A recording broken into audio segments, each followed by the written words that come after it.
City of Southport Board of Aldermen, June 9th, 2022 meeting is now called to order. Welcome those of you who are visiting here tonight with us and those watching at home. Thank you. Our invocation tonight will be by Pastor Gene Tomlinson of the Point Church. He is a Southport native. He's a father of 5 children. Pastor Gene's father, Eugene B. Tomlinson, was a mayor of Southport. He was mayor from 1963 to 1971, and then again from 1973 to 1983. So welcome, Pastor Tomlinson, and then this will be followed by our Pledge of Allegiance.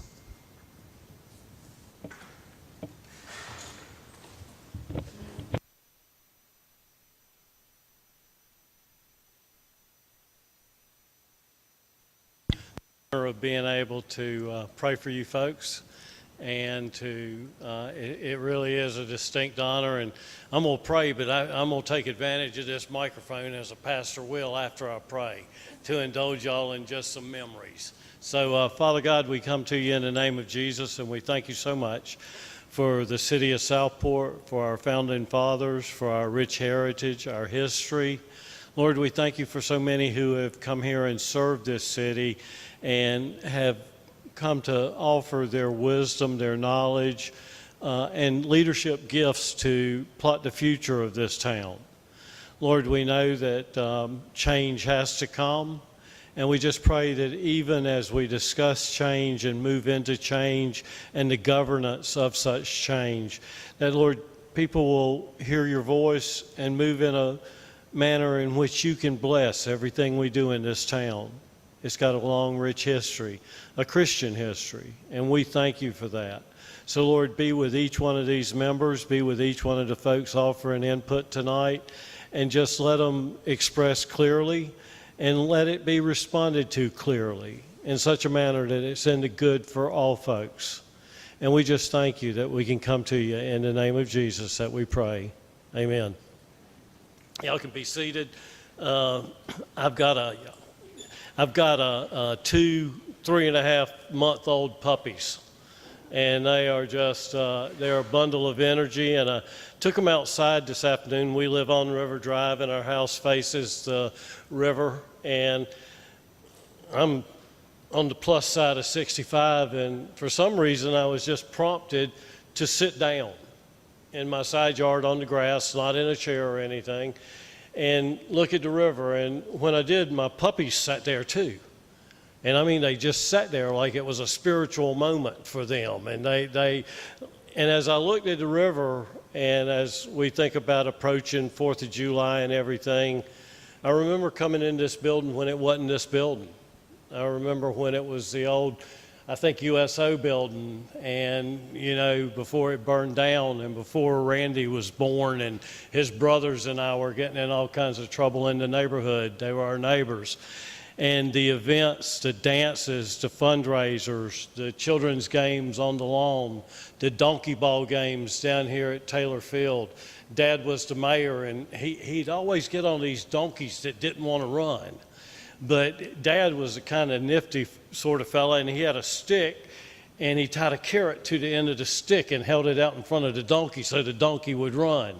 And see, we have those kind of memories of Southport. Tomorrow afternoon, I'm meeting with probably 10 or 12 guys that grew up here in the 50s and 60s out here on the front porch, and we're just going to sit at the river and reminisce. So as we go into the 4th of July and as we make decisions concerning the future of Southport, naturally, a lot of us aren't going to like a lot of those things, but transition has to happen. I had a teacher at Military Academy after Southport High School burned down in 1969. A whole bunch of us went to Frederick Military in Portsmouth, Virginia, and my English professor up there signed my yearbook, and he says, "Thank you for teaching me the true merits of a Southport existence." Back then, nobody knew where Southport was. This was 1970. Nobody knew anything about Ballhead Island or anything about here in Southport. But we had a special love for Southport, and a lot of us, some that are in their 80s and everything, I just you know, we all kind of look forward to these things that trigger that mechanism. You know, sometimes you walk through a opening and you forget what you've gone through that for. And it's called an event boundary. It's actually a psychological term. You forget. Well, a lot of us that grew up here, Mark's mom and dad, and Randy's mom and dad, and brothers and sister, and everybody that's grown up here, a lot of us like to see those things that will trigger our memory of those events from the 50s, from the 60s, from the 70s. And yes, we do have to change. We know that. It's gone way beyond sitting on the old Southport of the 60s and 70s. But the guys I'm meeting with, Mike Royal's been on a forever hunt for a blue Swin. And I used to ride my own bicycle every year into the 4th of July. Robert Howard would be up here on this corner. Wayne Berry would be up here on the next corner. And we just got all of these things identified the 4th of July to us. And there's a lot of us in Southport now that want to see things that will continue to enhance today based on our memories and the connection to yesterday. So as you folks discuss the business of our town, you know, God bless you, and just remember, Southport's a very special place, and that's why all of you special people have chosen to live here. And maybe we don't always agree on everything, but that's okay. We love Southport, and Southport loves you. So God bless y'all, and have a good meeting tonight. Thank you, Pastor Gene, for those memories and prayer, and that we will stand for our Pledge of Allegiance. I pledge allegiance to the flag of the United States of America and to the republic for which it stands, one nation, under God, indivisible, with liberty and justice for all.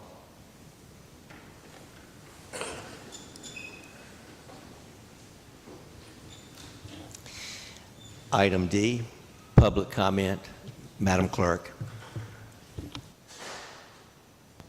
Yes, sir. Several people did sign up this evening. The folks that are signed up for the budget, we can do during that public hearing. So the first one I have is John Morrison. Welcome, Mr. Morrison. Thank you. Is this thing on? Is it better back here? Okay. Hi. Just checking.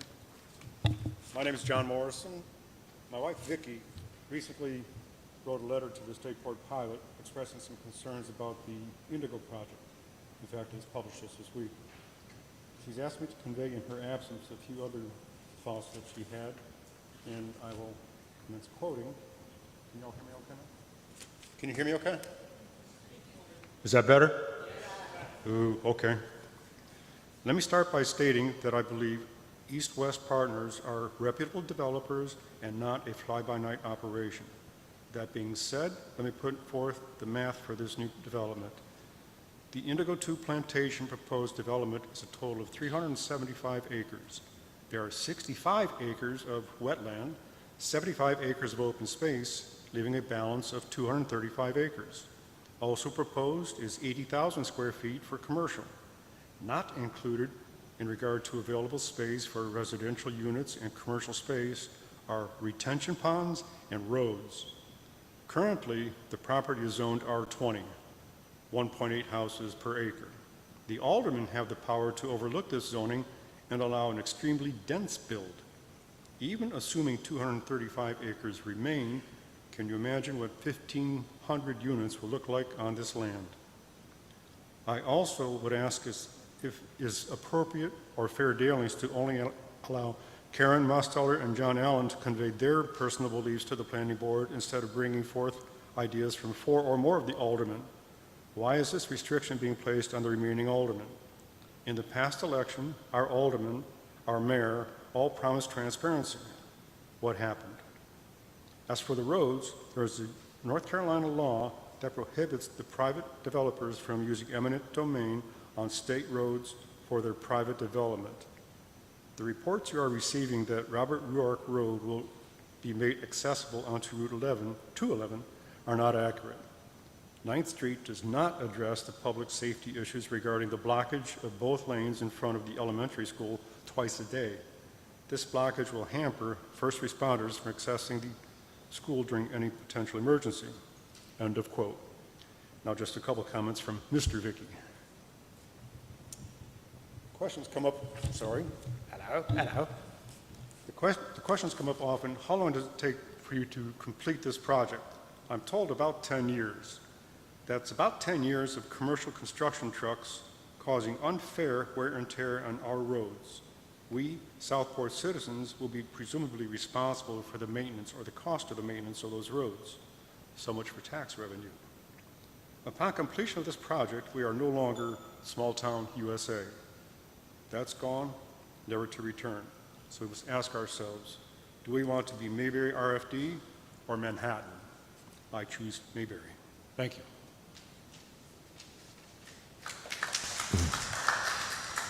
Thank you, Mr. Morrison. Clerk? Eric Maines.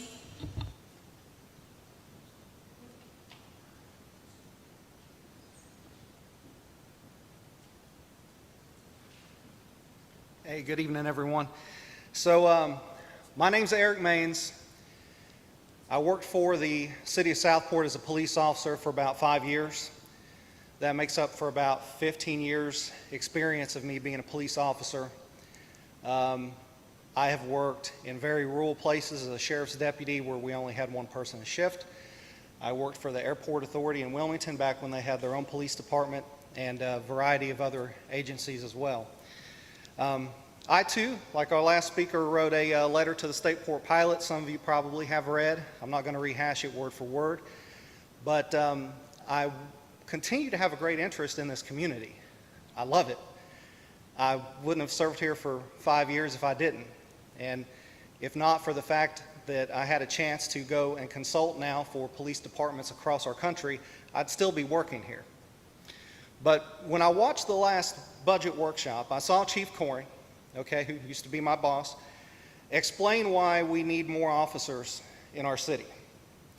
I thought he did a really good job of that, and there was one particular part where he was asked by one of our aldermen, Alderman Alt, about at domestic, sometimes we might just have one officer that's able to respond. He said yes, and he also mentioned a recent incident at Walmart where we had an officer that was actually injured. And the response to that was, it's your job, make it work. And we can't do that in Southport, guys. You need your police department, and furthermore, we have times here where we only have one officer working on a shift, one. And you know, that's not how you need to do things here. We need more officers here. I mean, I don't have a reason to get up here. I don't work here anymore. I'm not running for office or anything like that, but you know, I'm still friends with a lot of our guys, and they need the help out there.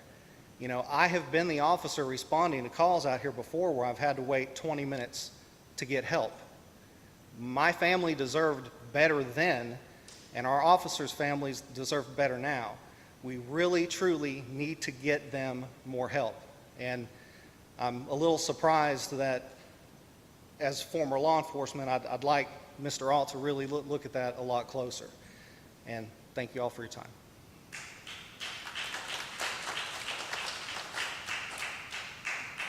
Thank you. Madam Clerk? Jim Gandy.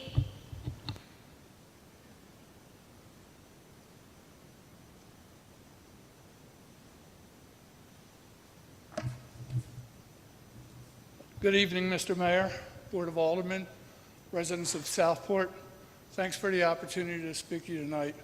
While it's not on the agenda tonight, I'd like to address some of my concerns about Project Indigo, or Indigo Phase 2. My name is Jim Gandy, and I live at 5961 Spike Rush Trail in Indigo Phase 1. To the best of my knowledge, 3 or 4 roads that could have been considered as an entrance to, or entrances into Project Indigo, namely Robert Rourke Drive, Indigo Drive, and 11th Street.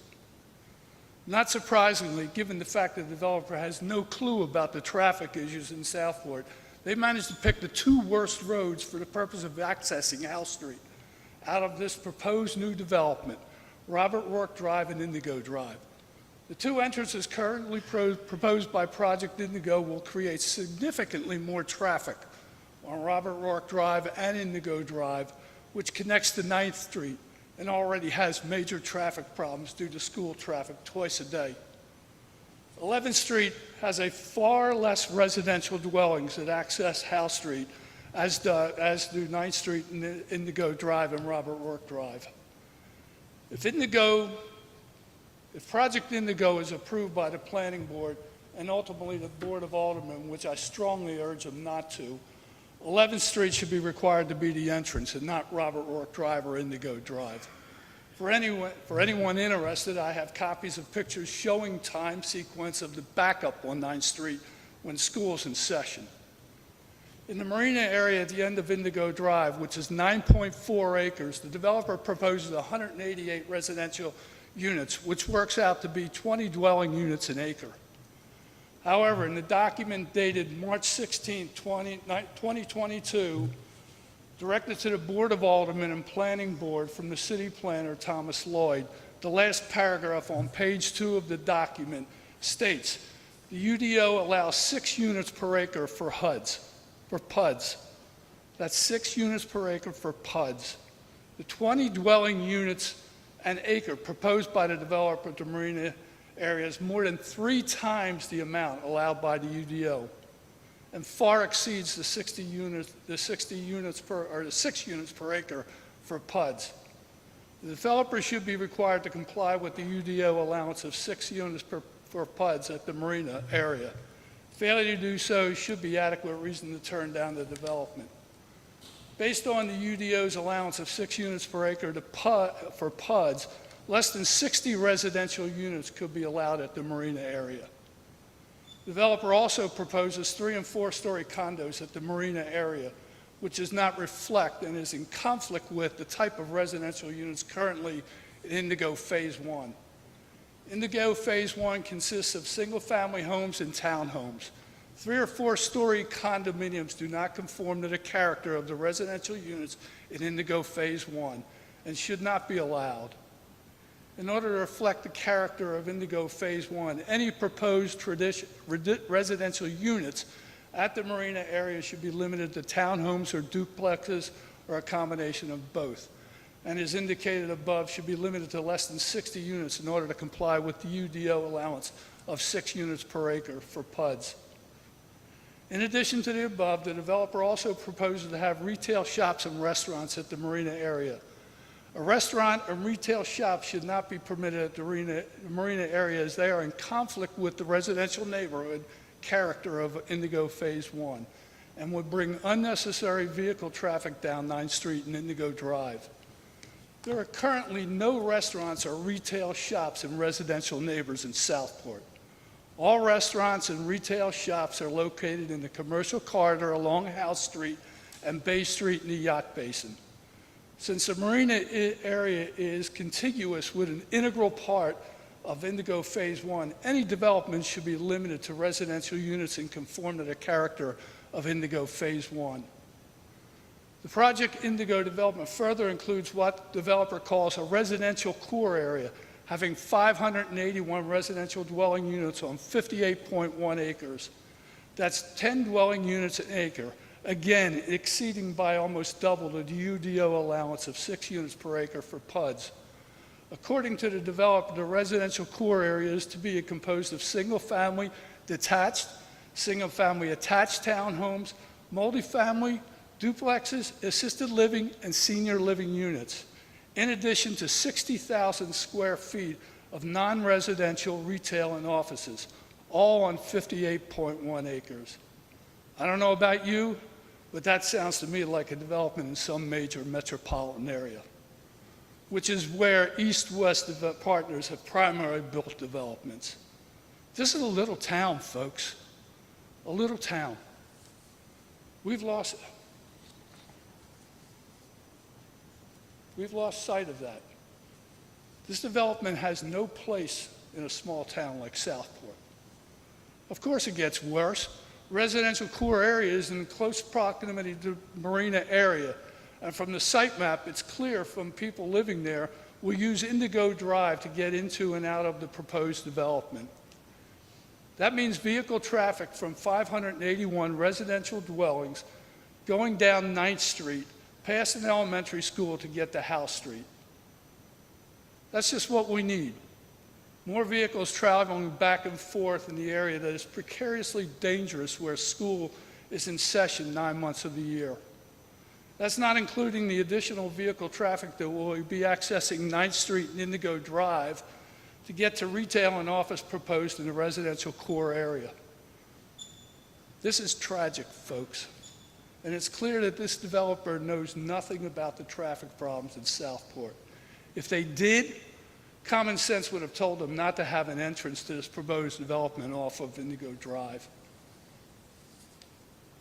I've identified 5 reasons, legitimate reasons, why the current master plan for Project Indigo should be turned down. The 2 entrances currently proposed for Project Indigo will create significantly more traffic on Robert Rourke Drive and Indigo Drive, which connects to 9th Street and, as stated previously, already has major traffic problems due to school twice a day. I can't stress enough that any entrance on Indigo Drive bringing significantly more traffic onto 9th Street will turn an already dangerous traffic problem at Southport Elementary School into a catastrophic nightmare.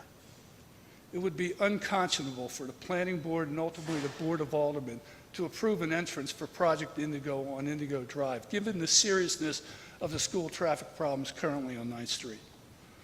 Second, the proposed 188 residential units at the 9.4-acre marina area fails to comply with the UDO allowance of 6 units per acre for PUDs. 3, the 3- and 4-story condos proposed at the marina do not reflect or conform to the character of residential units currently in Indigo Phase 1. 4, the proposed restaurant and retail shops at marina area are in conflict with the residential neighborhood character of Indigo Phase 1 and would bring unnecessary vehicle traffic down 9th Street and Indigo Drive. Also, restaurants and retail shops in residential neighborhood is not in character with the location of restaurants and retail shops currently in Southport. Finally, vehicle traffic from 581 residential dwelling units and retail and office employees and customers getting into and out of the residential core area by way of 9th Street and Indigo Drive. As a final comment, it is beyond my comprehension why anyone would think it would be beneficial to the town of Southport to change the zoning for Project Indigo in order to allow 600 more homes over what the current zoning permits. To put this into context, that's more homes that are currently built off of 11th Street, Robert Rourke Drive, adjacent to Smithville Woods, and 211 across from the Catholic Church combined. The addition of those homes currently being built will generate significantly more traffic in the city of Southport, let alone than to allow additional 600 more homes by granting a change in zoning. I can't imagine why anyone would think that granting a change to allow zoning to allow 600 more homes, that the current zone would be in the best interest of the town of Southport. The development appears to have just dropped out of the sky onto this property, with no context or integration with the town of Southport. Approving a change in zoning in the current master plan for Project Indigo will change the character and charm of Southport forever. I gave 5 legitimate reasons to turn this development down based on the present master plan. I urge the Planning Board and Board of Aldermen, for the sake of preserving the safety and security of our wonderful little town, to say no to Project Indigo.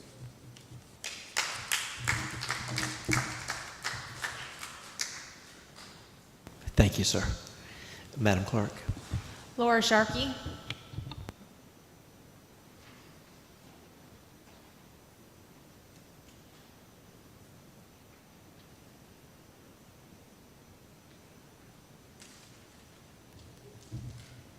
Good evening. My name is Laura Sharkey, and I reside at 432 Cades Trail.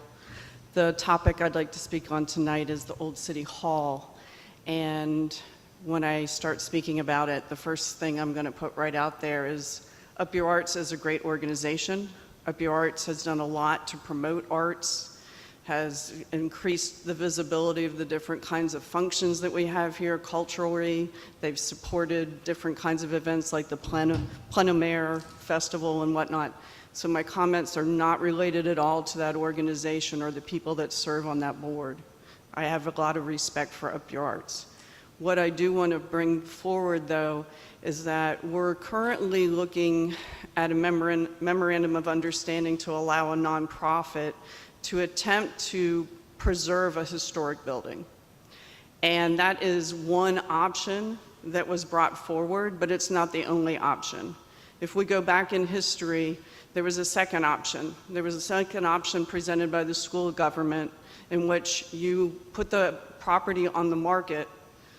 Somebody could buy it, it would become private property, but you make it conditional that they have to keep the exterior the same. So you have the historic building preserved, but it's not owned by the city any longer, and it may be used for a business use, or it could be an apartment building, or something else that somebody, an investor, can see they could use, revitalize that building so you still have the physical presence and the historic presence there on our streetscape, but it's not owned by the city anymore. The reason that I urge us to consider a second option is our obligations. We have a lot of obligations as a city to a lot of pieces of property already. This building, the Garrison building, the museum, Franklin Square Gallery, City Hall, Public Works building, fire stations, old jail. We have a lot of obligations and responsibilities right now that take a lot of money to maintain, and we're maybe not even always maintaining them as well as we should. So if we keep that building also, we're obligated to maintain the exterior of it. What if we have a hurricane and the roof is damaged? We're, I believe, going to be obligated to spend money to fix that roof if we honor the contract that might be signed tonight. What if this building's also damaged? What if the Garrison's also damaged? It's wonderful to try to take care of everything and have the city in charge of everything, but it's not always practical. We are extremely fortunate that we have tremendous private business and a wonderful tourism office that provides a lot of cultural events. We can go to listen to music right now in the park. We can go down to the yacht basin and hear music. We can go to the wine rack and hear music. We can go to lectures here in this building. We can go to the library and have cultural experiences. There's a theater group right out on 87 on the edge of our town that provides plays. I'm asking that we evaluate our priorities and give option B some consideration before we go forward and make a commitment to the option that's on the table right now with that memorandum of understanding. When that was accepted, the board that was sitting at this time had no knowledge that we needed to spend up to $4 million to fix water pipes. We didn't know that then. We have obligations. We have things that we need to do. We have a lot of road work that still needs to be done. We have shoreline erosion control that needs to be done. So just consider it. I'm not saying tear the building down. I'm saying there was another option, and you should always take the time to reevaluate, just like we are with Parks and Recs plan right now. We're asking for input on what the updated Parks and Recs plan should be. We should always try to reevaluate if the priorities we set 4 years ago are still in step with where we need to be today and how we spend our money. Thank you. Thank you, Ms. Sharkey. Madam Clerk. Yes, sir. I have one letter that was submitted by Shirley Sullivan. through email. Her address is 5002 Seward Court, Southport. She says, regarding the Indigo development, I am not an urban planner, a politician, an engineer, an activist, a realtor, a developer, or a financial accountant. I am a concerned resident. I love Southport, its quaint charm, the people, the shops, the restaurants, the waterfront, the wide array of things to do. It is without a doubt the best place to retire to. I have read the City of Southport's core use plan, the Unified Development Ordinances, the traffic impact analysis, the mayor's letter, the Board of Aldermen, and the planning board duties. I have followed the budget process, attending the Board of Aldermen meetings, the planning board meetings, the Indigo subcommittee meetings, and I have looked at several state statutes. I agree with the City of Southport's mission statement and core values, which include to strive for excellence in our government, project a positive attitude, involve our community, and protect our citizens by ensuring a safe, secure, and tranquil quality of life with controlled and orderly growth. You can read Section 4, Southport Community Concerns and Aspirations, for more of the core values under Section B on page 9 of the Southport CAMA Core Land Use Plan. A survey on the City of Southport's website may not be available to the majority of residents. The last published results of a survey in 2014 showed less than 50 people responded. There should be another way to encourage the residents of Southport to provide their input. Respectfully, Shirley Sullivan.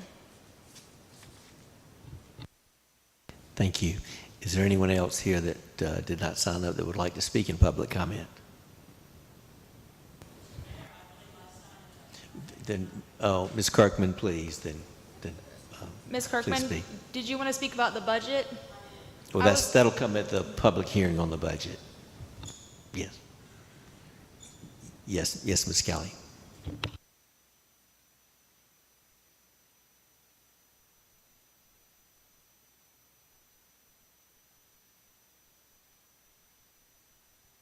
Am I on now? Okay. Hi, everyone. I'm Rebecca Kelly. I reside at 5971 Dutchman Creek Road, in Indigo, and I actually grew up at 6014 Dutchman Creek Road in Indigo. I just want to make a brief comment about the project, Indigo Phase 2 project.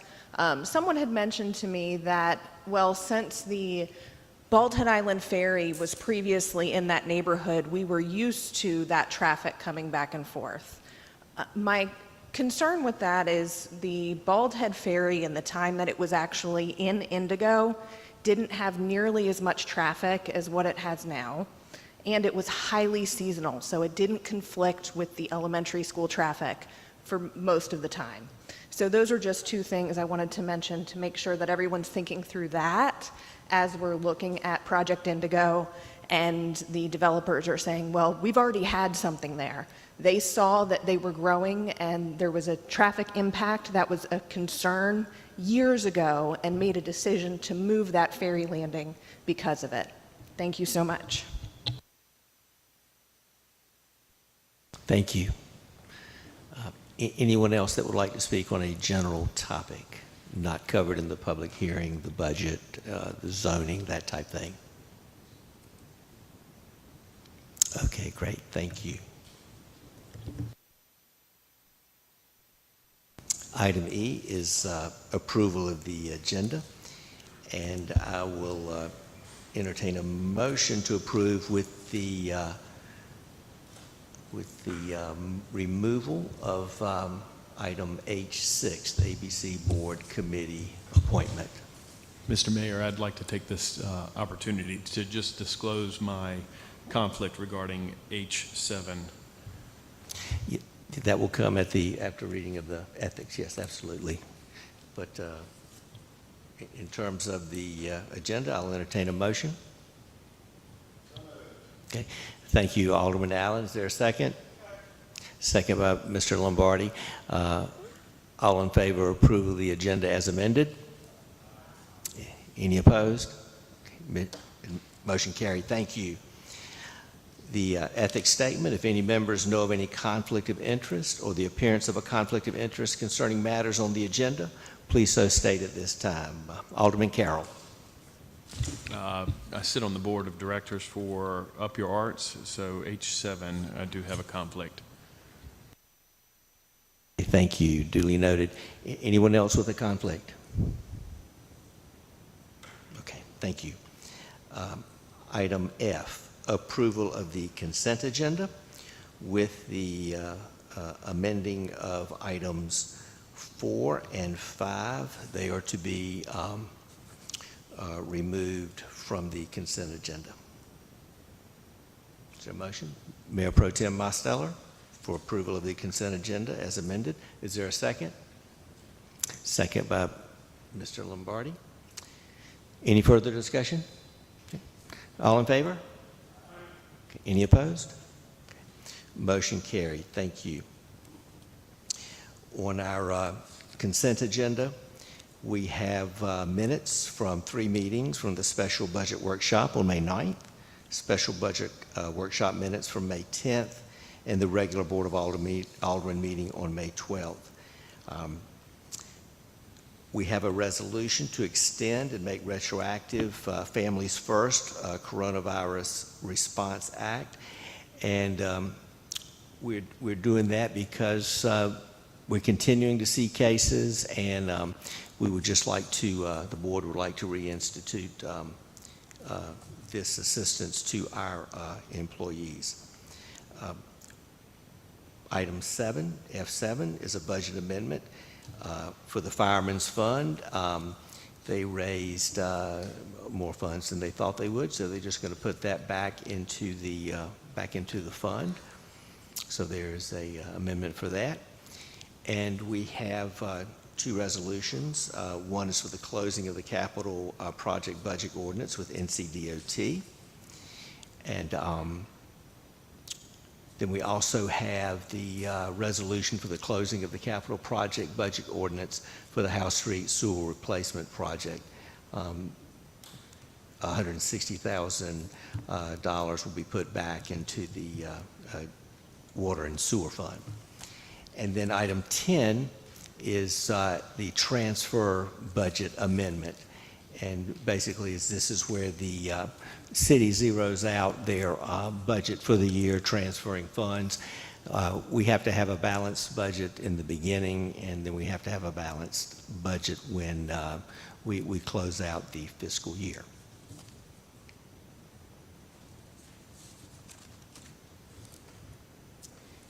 Item G, special recognition.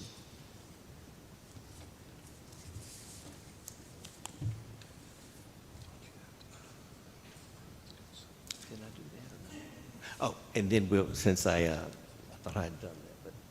And then, so with that wonderful explanation of all those items, I'll entertain a motion to approve the consent agenda.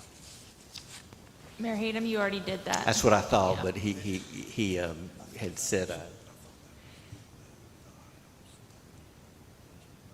no, we did that too.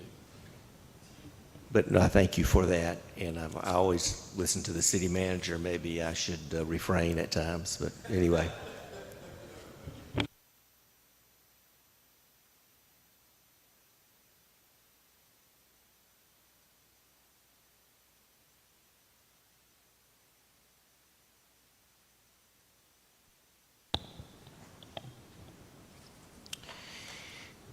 In terms of our proclamations, one is a continuation of one from last month. We had hurricane preparedness, and what I would like to do is announce that the City of Southport's Hurricane Expo is going to be June 21st, 2022, which is a Tuesday from 4:30 to 6:30 p.m. Thank you, Vanna White, and Madam Lowe Davis, and we have this wonderful handout also. And as I said, it'll be here. I want to thank Chief Drew for putting this together and arranging this. And then this will be followed by a lecture by Jay Barnes on historic hurricanes of the past. So again, June 21st, 2022 at 4:30. I was also asked by one of our citizens in May, and I told her I would do it in June, Alzheimer's and Brain Awareness Month. And this is something that is it's a public health crisis. aging in America, the loss of our memory as some of us get older. And ironically, this was initiated by President Ronald Reagan in observance of Alzheimer's and Brain Awareness Month in 1983. And I share with you the word dementia. DE means memory, loss, or deprivation. MENT means mind, and IA means indicating a state. So therefore, it's a loss of the state of mind. There's a Alzheimer support group website, and we will have that on the city website for you to look at and get information on this important issue.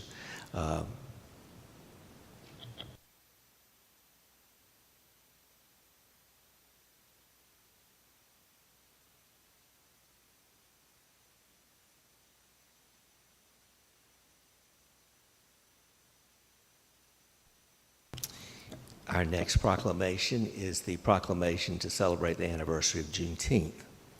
Whereas President Abraham Lincoln signed the Emancipation Proclamation on January 1st, 1863, the first step in abolishing slavery in the United States of America.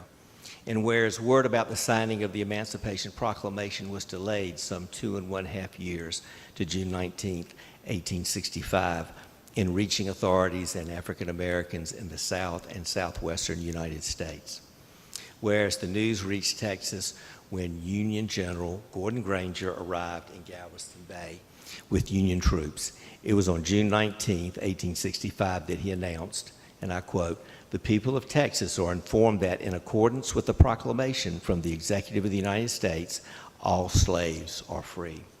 Whereas June 19th has special meaning to African Americans and is called Juneteenth, combining the words June and 19th, and has been celebrated by the African American community for over 150 years. And whereas Juneteenth commemorates African American freedom and celebrates the successes gained through education and greater opportunity. And whereas on a larger scale, celebration of Juneteenth reminds each of us of the precious promises of freedom, equality, and opportunity, which are at the core of the American dream. Now, therefore, I, Joseph B. Hayden, Mayor of the City of Southport, do hereby declare June 19th, 2022 as Juneteenth in the City of Southport, and urge all citizens to become more aware of the significance of this celebration in the African American history and in the heritage of our nation and city. Proclaimed this 9th day of June, 2022. Yes.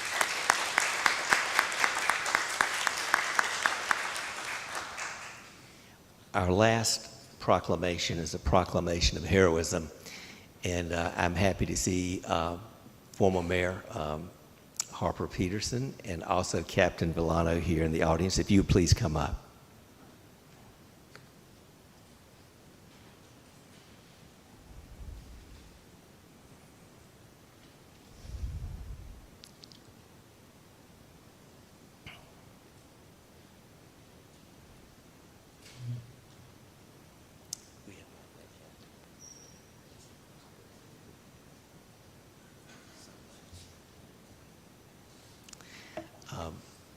Mr. Peterson called me a few weeks ago and told me about what happened on the water right out here on our waterfront, and I asked him if I could do a proclamation because this was such a heroic gesture.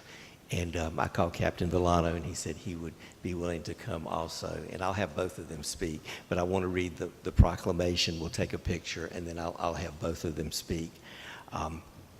Whereas Captain Mike Villano works for Bald Head Island Limited as a tugboat and barge mate on the ferry, and as a boat captain for Mr. Harper Peterson, a former state senator and restaurateur on Bald Head Island. And whereas on Sunday, May 15th, at approximately 4 p.m., Captain Villano was returning restaurant employees to their boat slip in Southport beside Provision Company. And whereas a squall developed with wind gusts up to 44 knots, and Captain Villano noticed the people at American Fish Company were waving at them, pointing to a spot in the water. And whereas with his quick reactions and skills on the water, Captain Villano was able to maneuver his boat through the rough conditions towards a person who was holding onto their kayak while being carried upriver towards Oliver's. And whereas the Coast Guard and Southport Water Rescue responded, but Captain Villano was first on the scene, and the passengers on his boat were able to bring the kayaker and his kayak safely to shore. Now, therefore, I, Joseph P. Hayden, Mayor of the City of Southport, do hereby commend Captain Mike Villano for his quick reactions and skills during this life-saving event. May Captain Villano be honored for his bravery when faced with a crisis. Proclaimed this 9th day of June, 2022. Joseph P. Hayden, MD.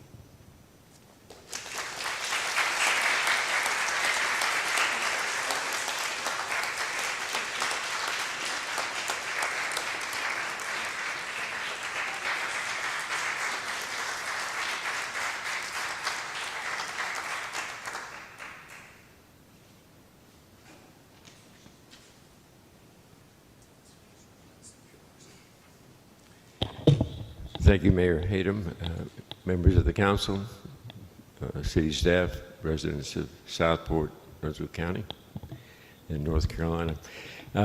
Thank you for listening to this story of heroism, which it is, and taking the time to acknowledge Michael. How seldom volunteerism is recognized in our community and how important it is, because we know how much we value our public safety servants and how we train them to act, to respond when there is a crisis. And we don't ask that of our residents. And when one steps up unencumbered by personal safety or concerns, acts clearly and decisively and with great honor and courage, because that day, if you were out, it was we know how these storms pop up and how quickly they endanger the public. But Mike, in our boat, our company boat, I had no question about him using that, and my staff who assisted him, and I'd like to acknowledge them as well, and beat the Coast Guard and the Southport Police to the scene. I think that's commendable as well. No, they were there on the spot fairly quickly. But let me just make one last comment, which struck me and why I went to the mayor with this story. When I called Mike and he shared with me what happened, he was not really impressed. He said he'd return the kayaker to shore. The kayaker's son, I think, met him. No one else met him. They thanked him and went on their way, and so did Mike. Not asking for notoriety or attention, but I think he deserves that, and anyone in our community that does that, solely for the reason of being a community member, believing in community service, and the strength that brings to a community overall. So thank you, Mayor. Thank you, Council, members of the city, residents of the city. And Michael, thank you. You are an example for all of us when there is a crisis, how we should respond. Thank you.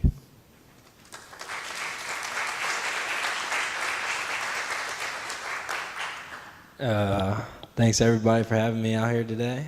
I didn't think I was going to be talking, but yeah, I'm glad everyone was safe, and I'm happy we were there at the right time. That's it.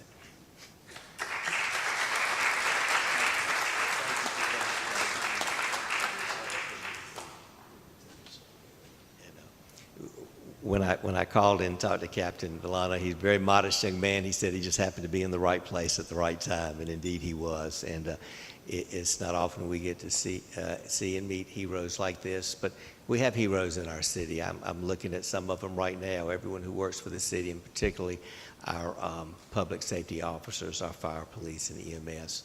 So thank y'all for responding on that call that day. And had something untoward happen, they would have been there to help rescue those as well. So thank you.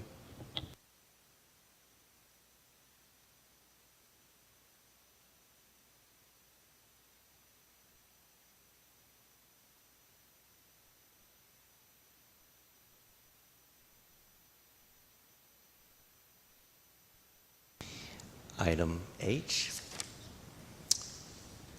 H1, the public hearing, fiscal year 22-23 budget.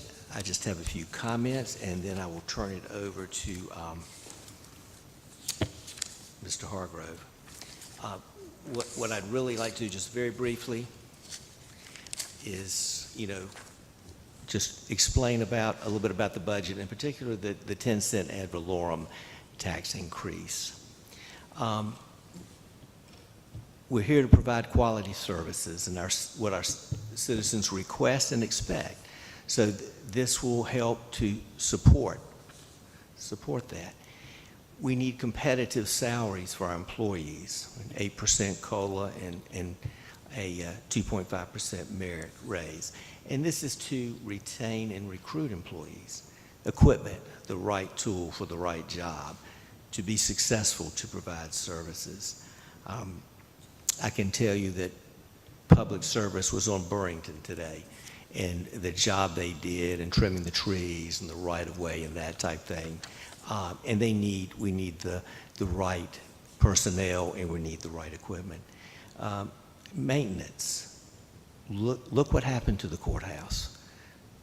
Our facilities need to be maintained. We need to be vigilant, and putting money into that saves money in the long run. So that's important, and that's in our budget. Safety comes first. Safety is number one. In public health, we protect first and promote second. And that's what this budget does in terms of our police. We're adding 3 officers. Our EMS, we're making sure that they are viable. And in our fire department, we're adding 5 fire department personnel. And what they did, and I talked to the chiefs about this a year ago. Look at your overtime and look at your calls and see if it wouldn't be more appropriate to have full-time people. So that's what they're doing. And they provide an invaluable service. These capabilities can be life-saving. So that is an important part of our budget. Education and training is important. Health insurance for the employees. Personnel, and I've talked about that briefly with not only plant services and our police, but human resources, city planner, an engineer. Talked many times about an engineer. Attorneys. We need to have the right personnel. Infrastructure costs are tremendous, millions of dollars. And our budget hopes to promote the enhancement of the quality of life for all our citizens. And another reason that I think, increasing the tax rate, it shows our legislators that we are willing to contribute to our infrastructure and to the services that our citizens needed. And I share with you, and you may have already seen this, but the U.S. House passes the Water Resources Development Act of 2022.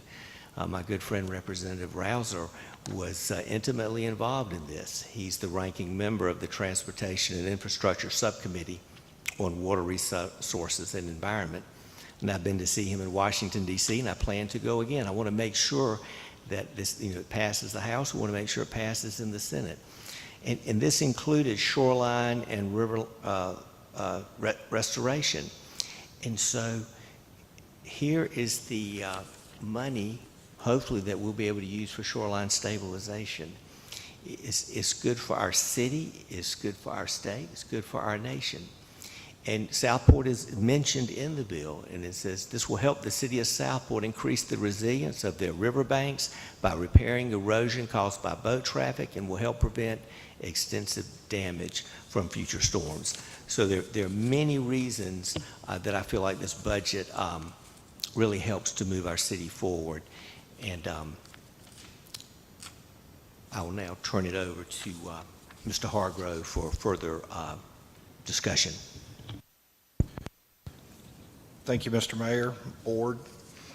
So I would like to go over some of the main points in the fiscal year 22-23 budget. The proposed net operating and capital budget for fiscal year 23 is $30.5 million. This includes a general fund total operating budget of $10.6 million. The general fund budget represents a 15% increase over fiscal year '22.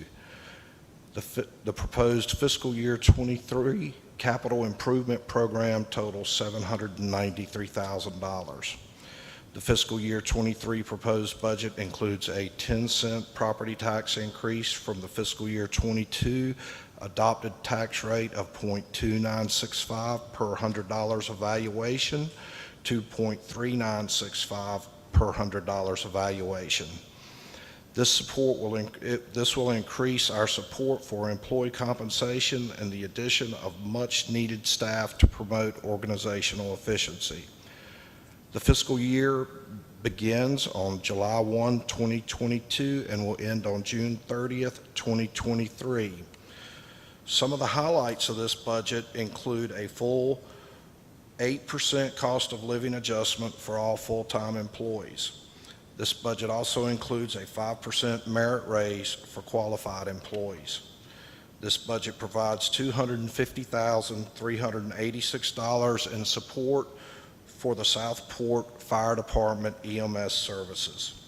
This budget also includes the cost of a new street sweeper. This budget reinforces our commitment to fiscal stewardship, operational efficiency, infrastructure improvements, and recruitment of key positions while maintaining current programming and services. This budget also includes 9 new positions: a city engineer, a senior planner, a human resources director, 3 new police officer positions, a police record specialist, seasonal part-time grounds workers, and a utility specialist. It also includes investments in water and sewer infrastructure, roadway repairs, and stormwater mitigation. As we all have heard tonight, Southport continues to experience growth. Our projected property taxes are $4.15 million. The budget assumes a 98% collection rate for fiscal year 2023 taxes. This prediction is consistent with the prior year's collection rate. Our budgeted sales tax revenue is estimated to be $1.36 million. The proposed budget also maintains our highly competitive employee benefits package.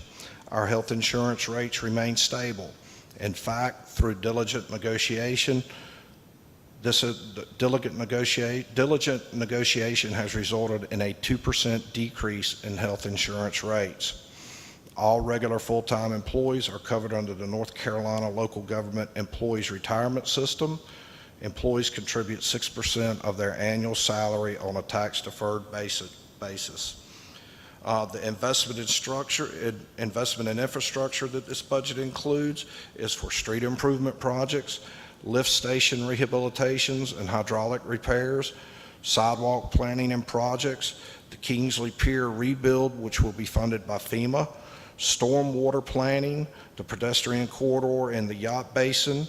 We will also begin the planning and construction of the kayak launch at the end of West Street. This will also incorporate the planning of dredging the yacht basin and, of course, shoreline stabilization.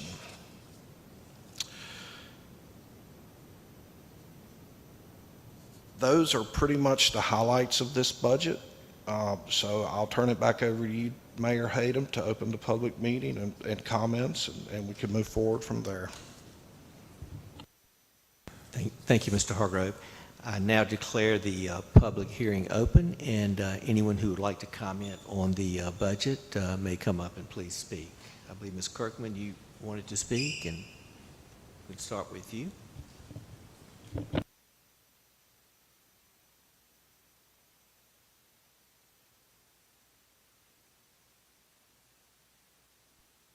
Ms. Kirkman, if you would turn your microphone on, please. My name is Pat Kirkman. I'm a resident of 119 Park Avenue for the last 26 years. Mayor, Aldermen, Mayor and Aldermen, fellow citizens, I'd like first to give you a disclaimer. I like you all, and I might really like you once I really get to know you. So any of my comments tonight are not directed at you personally, unless you take them that way. And it is a reflection on the positions you hold and the job you do. My comments will zero in on one question of monies approved for the preservation and maintenance, or actually the lack thereof, for our two city-owned cemeteries, the old historical burying ground and Northwood. You might think concern for cemeteries is a dead issue, pun intended. But there are a few of us in town who are appalled at the condition of the cemeteries and the apparent lack of a viable plan and money to improve them. My particular interest is the 250-plus-year-old burying ground that dates further back than the establishment of this city in 1792. Along with the designated downtown area, it is listed on the National Register of Historic Places and deserves better care and preservation than it now receives. The cemetery is the resting place of almost 1,000 bodies.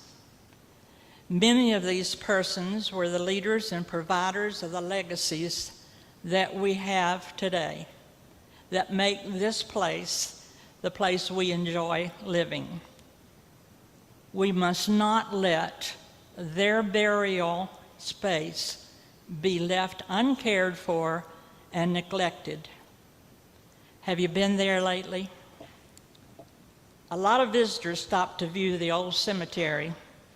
It's a vital component of our tourism attraction, which, like it or not, brings a lot of money and vitality into this community. So what's this got to do with adopting a $30 million 2023 city budget? Upon the recent publication of the finalized budget, there was no line item amount recommended for the upkeep and preservation of city cemeteries. How does a city professionally and efficiently maintain 2 cemeteries, 10 acres, without a documented plan of action and designated funding? My observation, not very well. Last year at this time, there was an approved line item budget amount of 0 for the cemeteries. Line item 10-50-3474 for the 2022 fiscal year that ends in 11 days. The line item allocation the previous year for the 2021 fiscal year was 0. The original budget to be voted on tonight showed that line item 10-50-3474 had been totally erased and dropped from the budget. I was shocked to see this when this proposed budget was published. Why? Because last May, our mayor sidestepped the lack of funds to take care of the cemeteries this past year and stated in an email to me, "We have a newly hired building inspector, and as you know, he is the cemetery superintendent. Mr. Barefoot is very enthusiastic about working with me to maintain and preserve our cemeteries and perpetuate perpetuity. Well, this was discussed at the Aldermen budget workshop in April last year. We have a plan in place and we'll be executing it in the next few weeks. I think you will be pleased with our endeavors with respect to the cemeteries, which are sacred ground for all of our citizens. 52 weeks have passed, and there's no apparent plan in place, and no funds to even execute them. 3 months later, in September of last year, the mayor made the statement published in the Southport Pilot. The historic preservation of our city is paramount to me as mayor, and we are moving forward with cemetery maintenance and preservation as a line item in our budget 2022-2023. I will be working with the city cemetery superintendent, city staff, citizens, and civic organizations in developing a plan that will care for these cemeteries for the next 100 years, end quote. Additionally, I expressed to the mayor that perhaps a volunteer committee or Friends of the Cemetery group might be a good idea to assist the city in its preservation efforts. His written reply to me was, "A separate entity to care for our cemeteries is not necessary." So things have stayed the same as before all through this past year. Therefore, you may understand my indignation when I saw that no budgeting recommendations had come from our administration for the coming year. That indeed the line item had been totally dropped. As a result of questioning communications with our city manager and city staff over the past month, I have been told that monies to maintain, mow, and weed eat the common areas of the cemetery has been integrated into the building and grounds budget, as well as any funds that may be needed for supplies and equipment.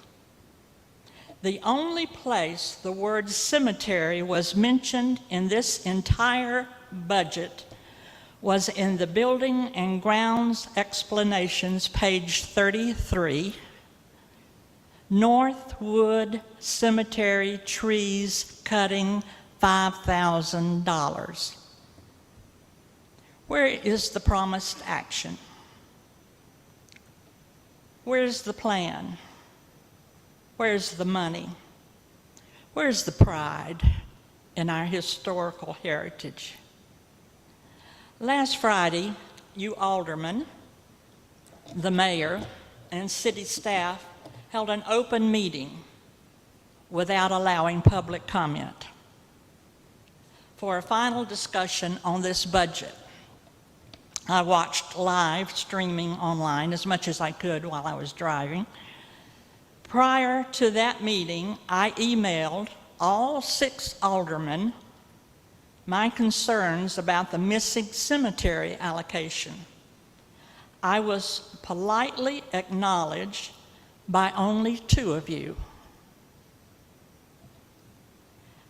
However, during the entire 1 hour and 43 minutes of discussion last Friday afternoon, not one of the aldermen mentioned the cemeteries.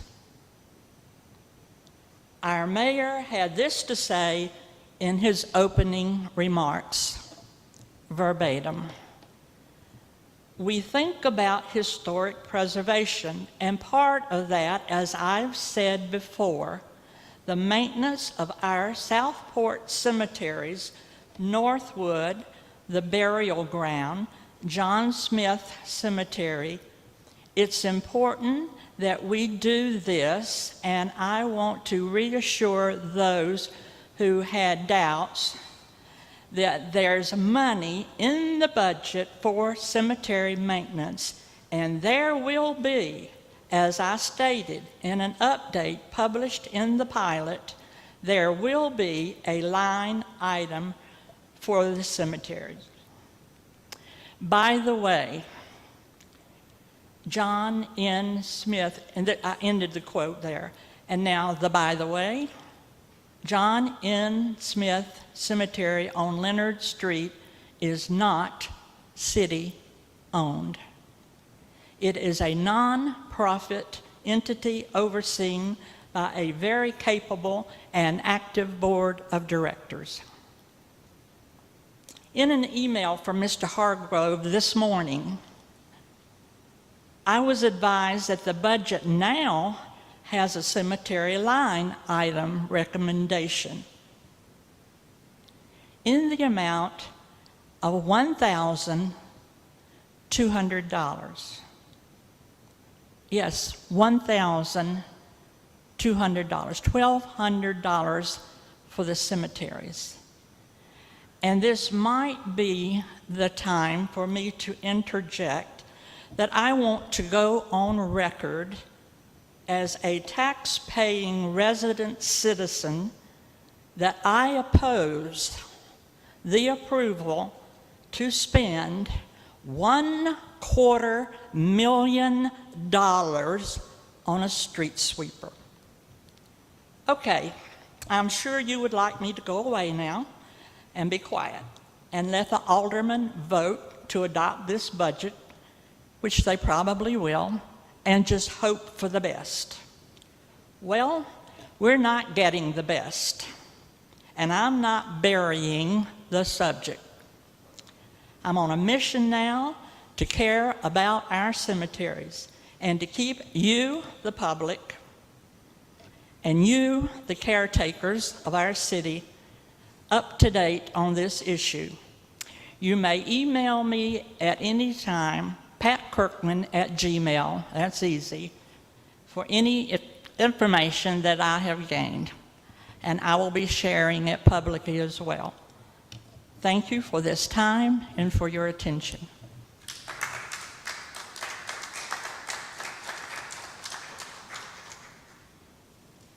Thank you. Anyone else who would like to speak on the budget? Adam Stedman.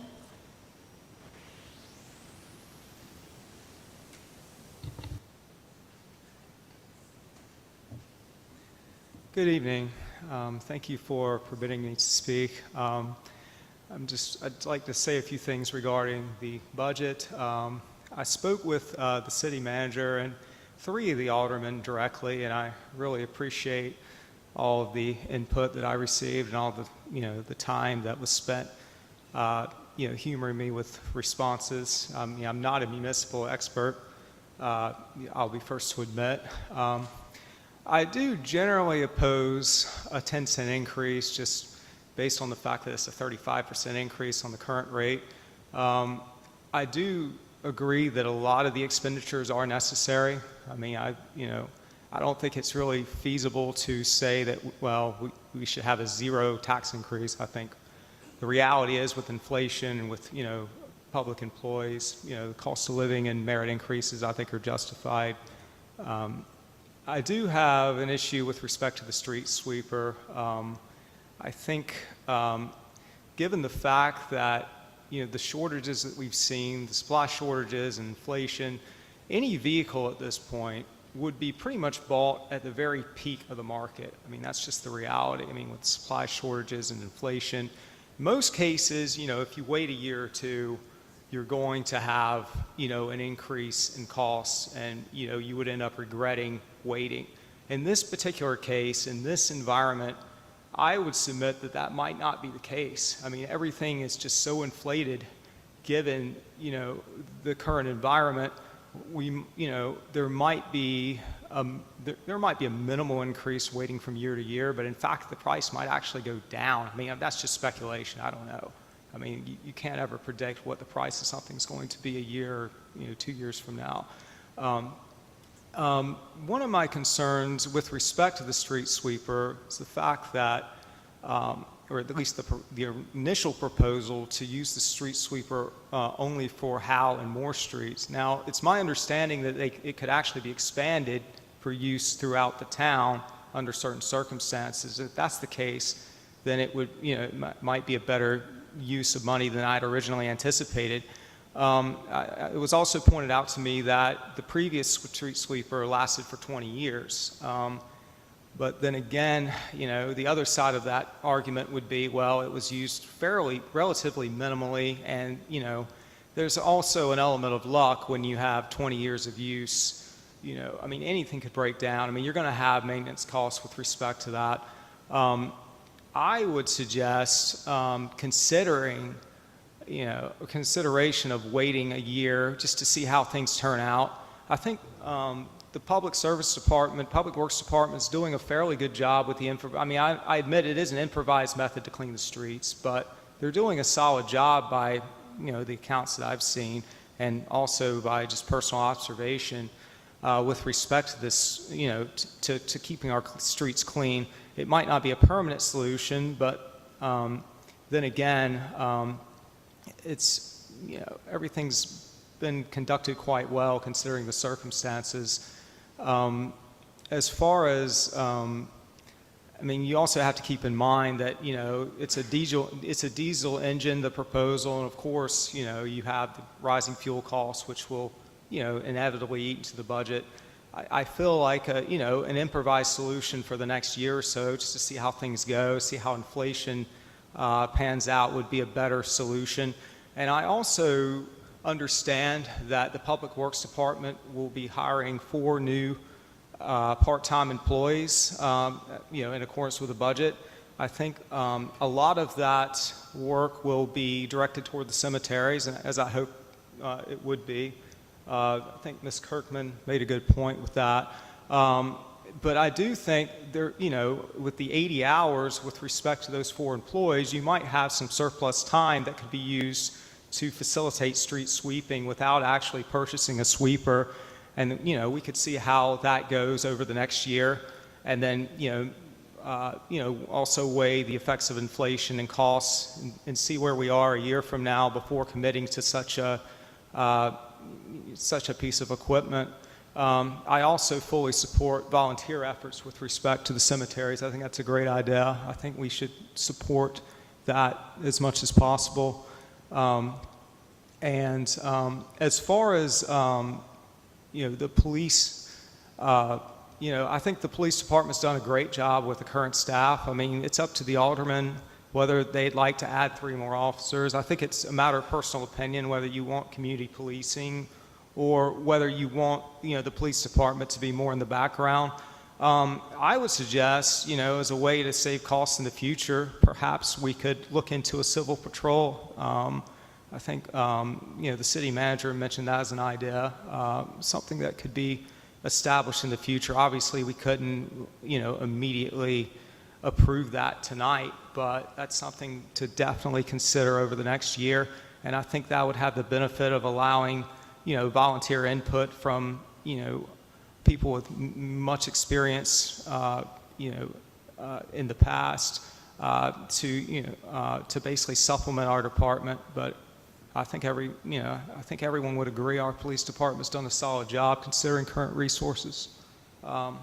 And one more concern that I have, this is not the fault of anyone in particular, it's just really a matter of the agenda.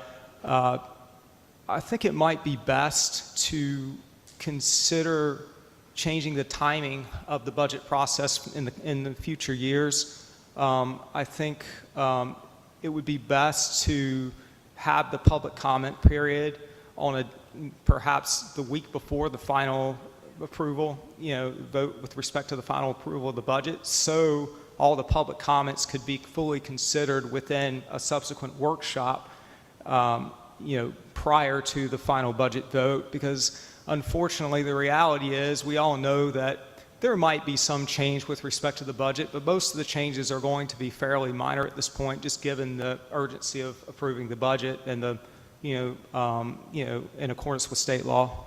All right. Thank you very much.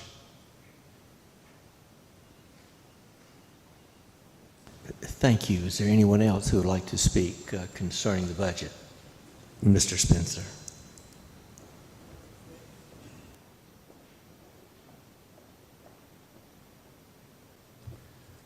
My eyes are old. Oh, my name is Mark Spencer. My eyes are old.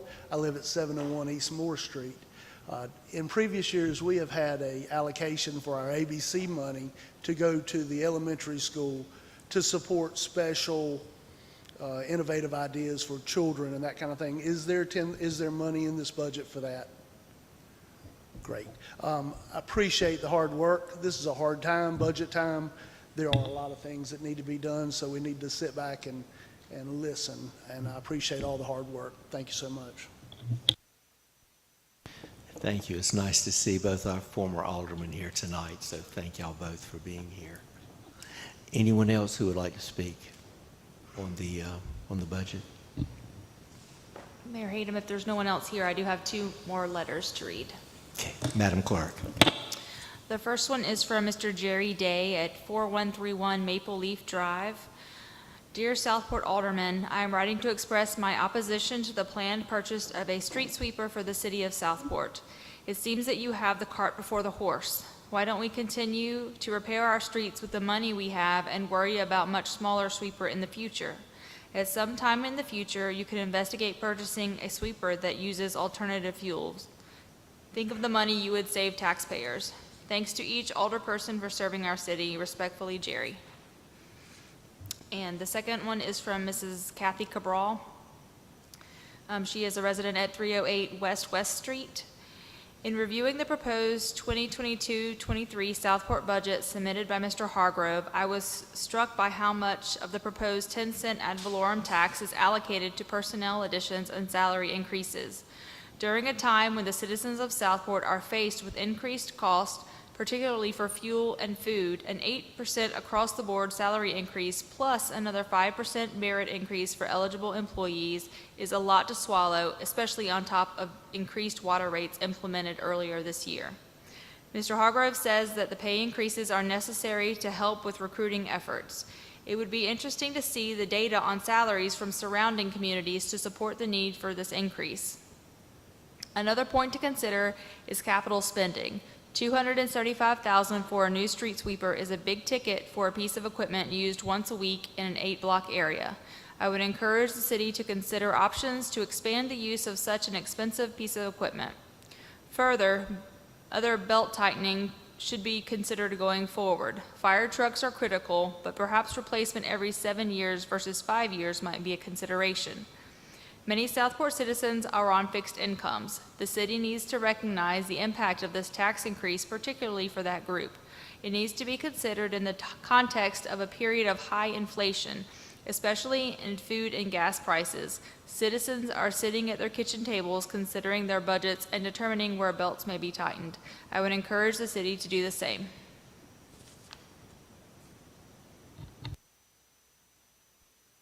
Thank you, Madam Clerk. Again, anyone else who would like to speak on the budget before I close the public hearing aspect of the budget? Okay. I declare the public hearing closed, and we will go with board comments and questions, although I would like to just make a couple of comments. In terms of the cemetery, our commitment is there. There is money in the budget. And as I've said before, even if you look from 30 years ago, it says here in Time and Tide, and we're just really continuing on what was done then. So to say that it's insignificant, that it's in public services and that there's money there for the cemeteries is not really an accurate statement, or to say that there's no money in there. Southport had created a buildings and grounds department with responsibilities including upkeep of city cemeteries. So this was started long before any of us got here, and we will continue that. And historic preservation is important to our city. And in terms of having a public meeting and public comment not being allowed, it was a workshop, and we do not have public comment at a workshop. And as you can see, I doubt you'll find any municipality that has open-ended public comment. Not a 3-minute limit. Most municipalities have a limit, and so we do not. So I think we are very open in terms of public comment. The street sweeper, it was a replacement of an item that this city has been using. It in part is to help protect the environment, protect our citizens. It is to keep the drains open. So it really was a replacement item as well as trying to keep our environment clean. And it was recommended by our public services director. So in that regard, that's why the board voted on the street sweeper to be purchased. So now I will turn it over. Alderman Allen.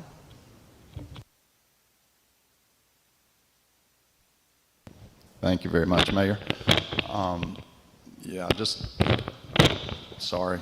In general, obviously none of us up here are thrilled with a tax increase. We don't like it any more than anybody else does. The unfortunate reality, though, is that we've got some very real needs in this city, and we've got to take care of them. For many years, we've just kicked the can down the road and ignored things.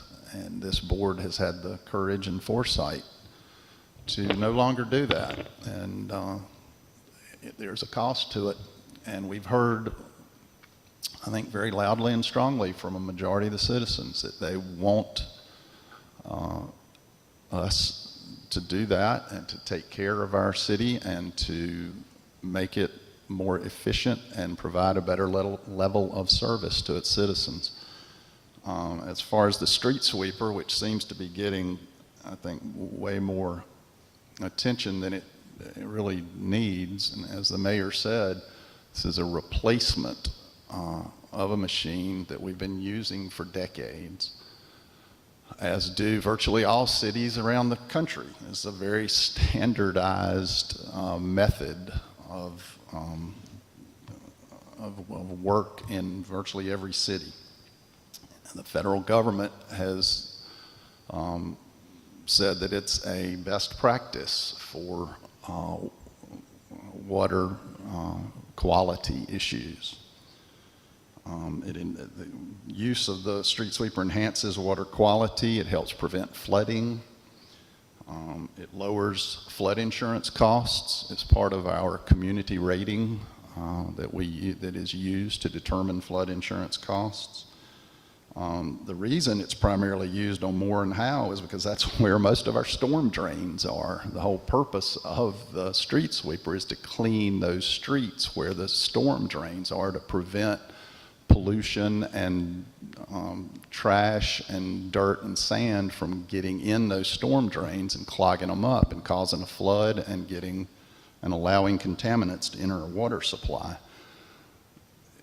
Moore and Howe have the storm drain, the majority of the storm drains in the city, so that's why that's where it's used. So I support this budget. We put a lot of hard work into it. I think that it's really helps move the city forward organizationally and in the provision of services that our citizens want. Again, I and none of us are thrilled that we're raising taxes, but we are losing employees. We're having much trouble recruiting new employees to vacant positions. And we've really put a huge burden on the backs of our employees for the last several years. Even prior to COVID, we had some years with extremely minimal raises for our employees, and we've asked them to do more and more and more every year, essentially with less and less, and it's time that we start taking care of them so they can take care of us. Thank you. Thank you, Alderman Allen. Alderman Carroll. Yeah, I appreciate John's comments. I think he said a lot of things that all of us would like to have said tonight. I support this budget. I support the mayor and the department heads for all of their efforts and pulling it together. And that street sweeper, wow. I don't think anyone saw it getting the traction that it got. But, you know, it's a small investment at this point compared to the larger budget. And I do feel good about the larger budget. So I support it. Alderman Alt. Well, a lot of work went into this budget from a lot of different people, and we are getting better at it. I want to point out a couple of things. First of all, is that obviously in the Port Pilot, and the young man was here today to talk about a comment I made about the police department, and I've had conversations with Chief Coring, and he knows that I am very supportive of the police department, having spent my entire adult life basically doing that work. I applaud the young man for doing it. I've told people time and time again, if you see me coming off the tracks, please come and tell me that I'm coming off the tracks. I applaud the Port Pilot for running his story. They should not go screening stories just to try to make us look good. If somebody has something to say about us, they should say that about us, and that should be printed. So I applaud them as well. I'm kind of a process guy. So I look at different things, and I'm going to use the fire department, and this has no disrespect for Chief Drew, because he was given the marching orders, and he did the marching orders that he was given. I want to show you how the budget has gotten better. So a couple of years ago, the Board of Aldermen told the fire chief to collapse the EMS into the fire department. And he did that. That's what he was told to do, and that's what he did. And then this board, well, not these particular people, but the Board of Aldermen gave him $35,000 a year to run that program. The cost of that program is $250,000. So he was hemorrhaging about $190,000 a year in cash, and if I get these numbers wrong, please correct me, from the excess money that we had when we took over Caswell Beach. So I think he went through about $900,000, somewhere in that category. And year after year, we didn't fund it the way it needed to be funded. I think we all agree that we want the EMS. That's not my point. My point is, with the demographics that we have, we want it. We want that control to be able to save lives in this city. But the budget didn't reflect what the marching orders were. So the chief did what he needed to do, and that money was eaten away year after year. This is the first year that there's a true budget line item that will hopefully match the cost of the EMS. So those are the kind of things that I kind of look at when I look at a budget. So we've had two different figures already given out, and I'm going to give you a third one, what the tax increase is. I calculated at 26%. Let's not squabble over it. It's somewhere in that category. And this is on top of the 45% increase for the fire district tax that we just had, which we needed because we needed additional firemen, which there's like 5, I believe, in the budget. How we're going to address that in the future, because that's going to take a legislative process, because the fire district tax is maxed out right now. So sometime in next year, we have to work on that issue as well. My biggest concern with the personnel increases is really the fact that we have spent money to look at what the city will need to do in reference to the growth. Now, it started with the Indigo project, but regardless of the Indigo project, regardless of what number that ever turns out to be, we have 600 other residential units that are in some part of the pipeline. It has nothing to do with Indigo. So the city is going to grow, and it's going to grow by the thousands. So I'm hoping, I've never actually seen the document, I'm hoping the document, when it gets to us, will say, for every 1,000 people that you add, these are things you should be thinking about, and at these thresholds, you have to do the next jump. I'm hoping it'll be that robust of a program. We're going to get that, I'm hoping, so the planning board has it before July 14th, I think is the date they give it to us, so they can put that into their mix of what their review is. So we don't have those documents to look at all the needs. Additionally to that, in January of this year, I'm sorry, 2023, we're all going to get a tax increase, we're all going to get an assessment increase on our value of our homes. What that's going to look like, I do not know. If my house is any representation, it'll be at least a 30% increase in the value of our homes since the last time, at least that. Some people who live closer to the water are going to be quite shocked. People bought some of those houses for $250,000 and now they're worth $1.2 million. Well, when they get that, that's going to happen. Now you can adjust the tax rate then. You can adjust the tax rate down, all the way down to make it neutral if you wanted to. We're not going to go there. I can tell you that right now. The city needs money, and the question is, how do we put this in a bigger picture and take all of those parts and figure out exactly how many personnel we need, what's the tax rate should be, and work that out. And I don't think that we've done clearly a good enough job on that. So I've struggled with this and struggled with this. I would make the recommendation that if we're going to buy the street sweeper, we take it out of the contingency fund, and I'm going to let the manager make sure that I got this number correctly. That should be able to reduce the tax rate by 2.7 cents, which really, I guess they would round down to 2 cents. Is that about right? So by that one action, we actually get the street sweeper, and we can keep the tax rate down to about 8 cents per $100 valuation. And I've read the newspapers, and I think the average in the area is between 6 and 8% increases. So we would get everything. Now, for clarity on this, I am the one who suggested that that was not a good idea originally, because I'm afraid of the expense we might have for a hurricane. And that taking that money out of that pot still leaves us way over the number of dollars that we need per the state requirements, but it does reduce it by $270,000. And so we're in risk management, not risk elimination. I would make a recommendation that we take it out of there, drop the tax rate down to 8 cents on the $100 evaluation, and everybody gets what they want, including a lower of the 10 cents. Thank you. Thank you. Reverend Alderman Lowe Davis. Thank you.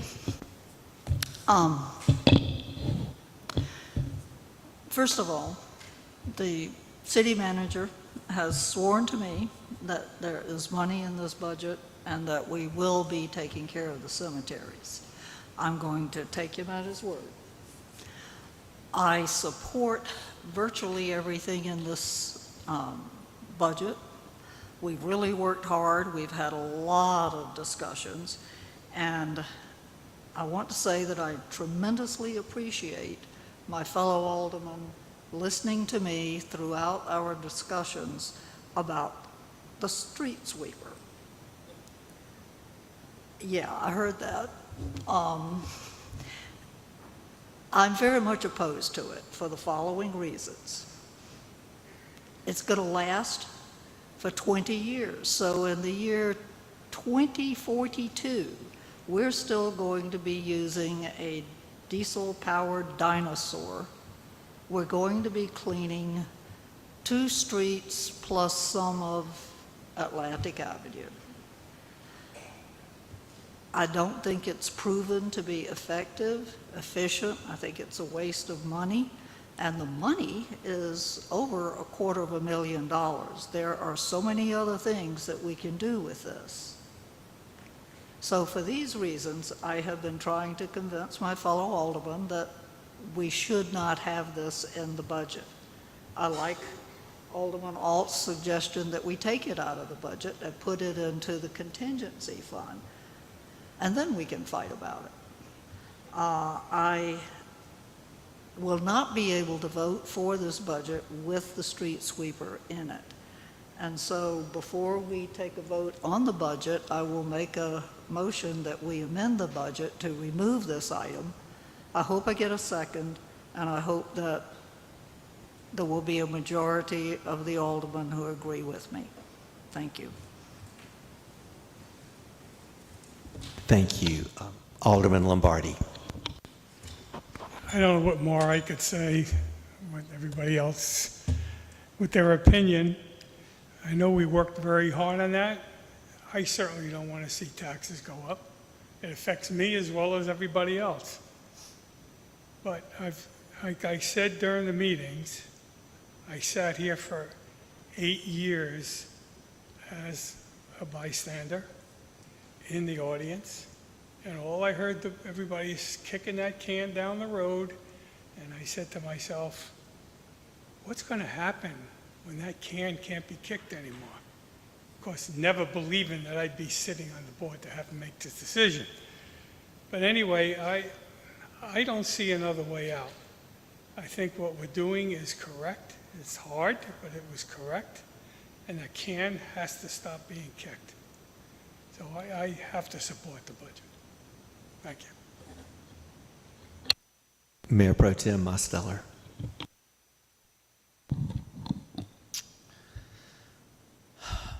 I hesitate to speak about the street sweeper, but I will tell you this, that it can be used on every road. It is a vacuum system. It is not just a brush system going into the gutters and curb and gutters.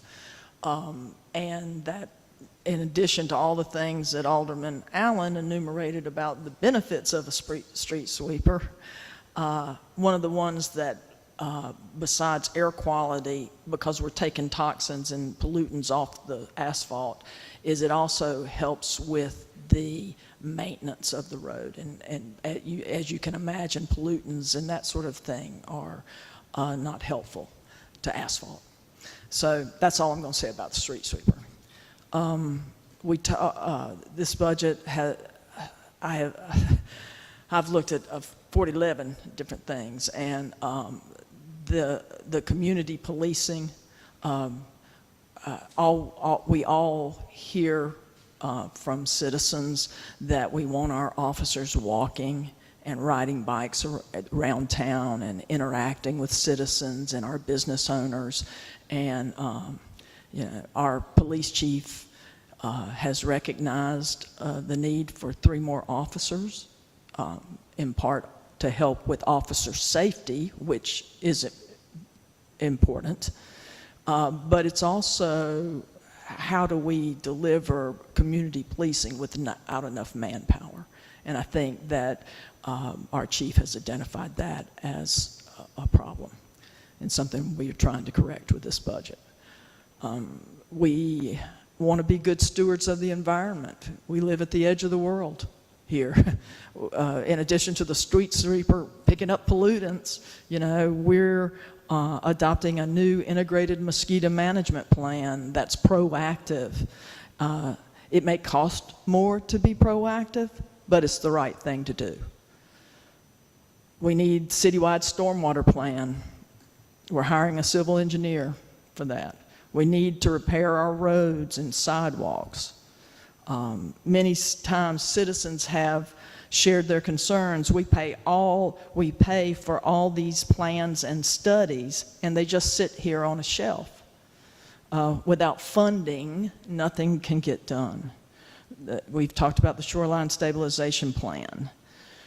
The original work for the Shoreline Stabilization Plan was done by the Waterfront Committee in 2014. Here we are now in 2022, 8 years later, And we are finally securing much of the funding with the help of our state and federal representatives. This project is critical to our future, and we have had to wait for unique circumstances at the state and federal levels to create this funding. Because of the delay, for those of you who've been here a while, you can recognize that erosion has crept all the way up to the sidewalk on Bay Street. It didn't used to be that way. There are discussions in our community about the need for a new parks and recreation facility. The city gym on Atlantic and the parks and recreation facilities next door were built in the 1950s. They're 70 years old and still utilized today. The city is in the process of updating the 2015 Parks and Recreation and Open Space Master Plan. When you read through the 2015 plan, very little has been brought to fruition. We have the 2015 Transportation and Pedestrian Plan. Among other things, outlines much needed sidewalks. Again, very few items in this plan have been brought to fruition.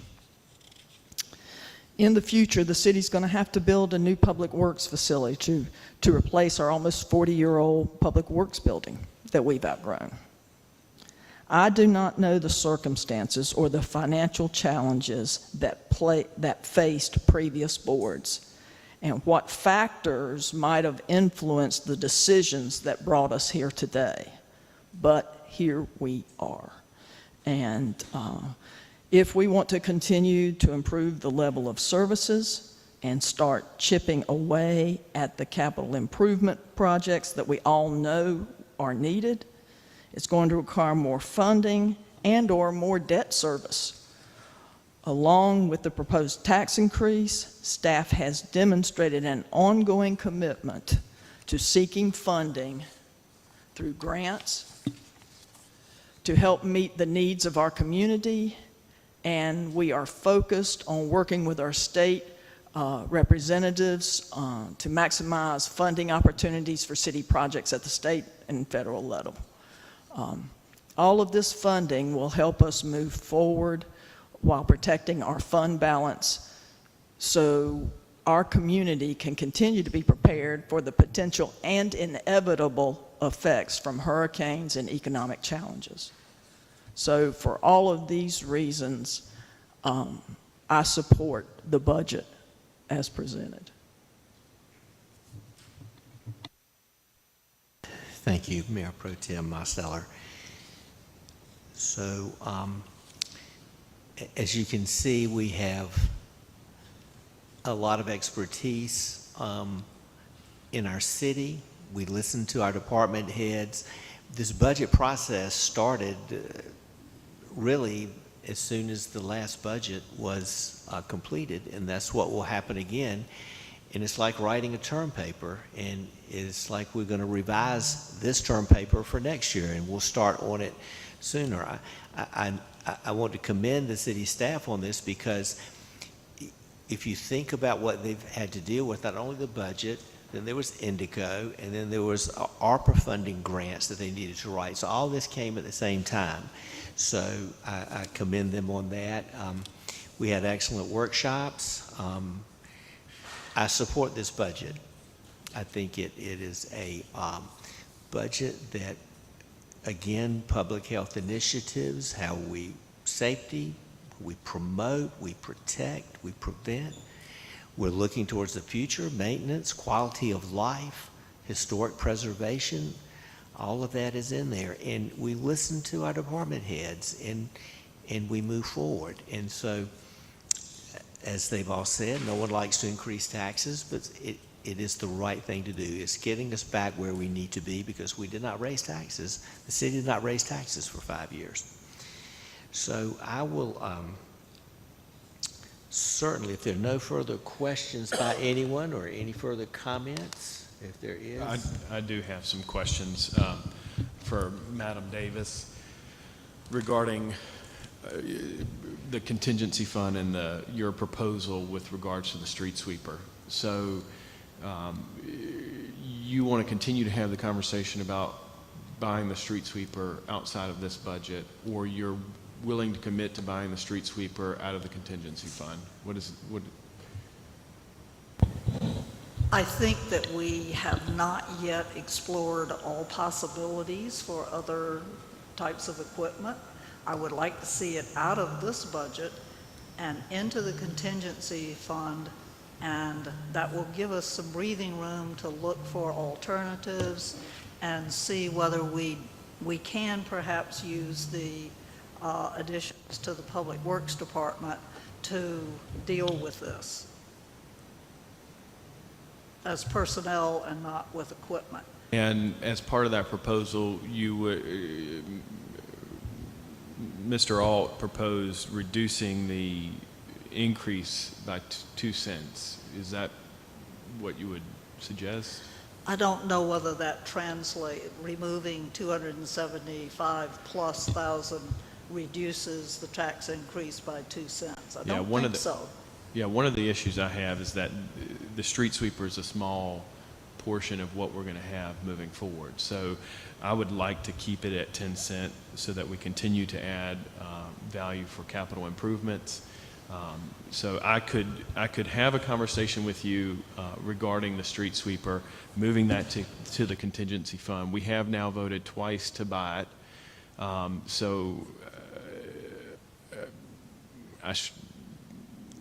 struggle with not buying it because we've made the decision that it's the right thing.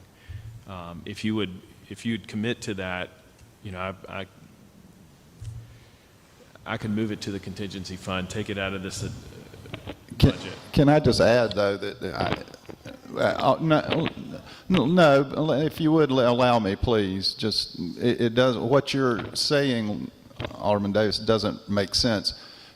If we agree to pay for the street sweeper out of the fund balance, it's still in the budget, and and if we then vote on that, that will be a final decision to buy the street sweeper.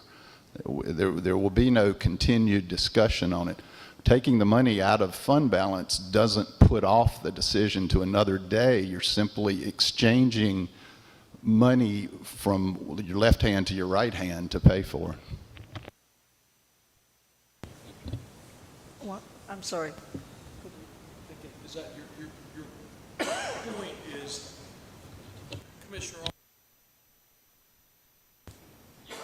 Commissioner Alt, you're proposing that that the street sweeper still be purchased, just that the purchase funding come from the balance, the fund balance, not the current. The reality of it is that there's not enough votes to say no, don't buy the street sweeper.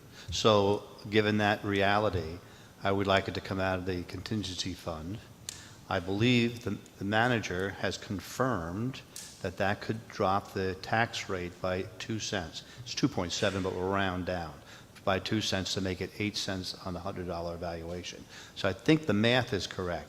So that is the proposal that I'm asking the board to consider. I think that, Davis, that's a little bit different from what you're proposing. You're proposing to not buy it. He's proposing to buy it, but with different funding. Am I right about that? I believe that Alderman Carroll wanted me to specify, do I want it completely out and not purchased, or move it to the contingency fund? I want it out of this budget. I'm willing to see us leave that money in the contingency fund and look for alternatives before we commit to this purchase. Thank you. And what I propose is that we have many, many thoughts here. I would like to hear a motion as to whether or not you would like to approve the fiscal 2022-2023 budget, and or not. Yes, I'll be happy to entertain any motion, but so you would like to, so I just want to get things started on the motion. I move that we amend the proposed budget by eliminating the street sweeper from this budget and moving the funds to the contingency fund. There's a motion. The board has already voted to purchase it. But anyway, there's a motion. Is there a second?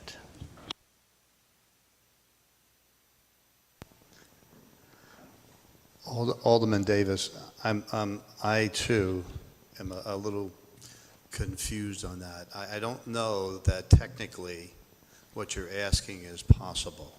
And I'll let our city attorney tell me if I'm wrong on this. But once we have decided to move the funds from the taxpayer to the contingency fund, we've committed to buying the piece of equipment, because it's all done at the same time for the budget process.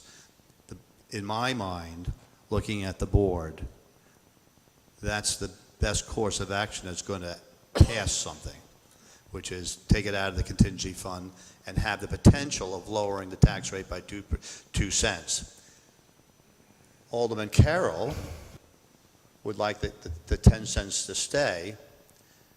And I know, because we've chatted and I've chatted with the manager, there's another proposal out there that we take the 2 cents and earmark it for a specific thing, and that is basically asphalt, road repair, to increase the ability to fix roads on it.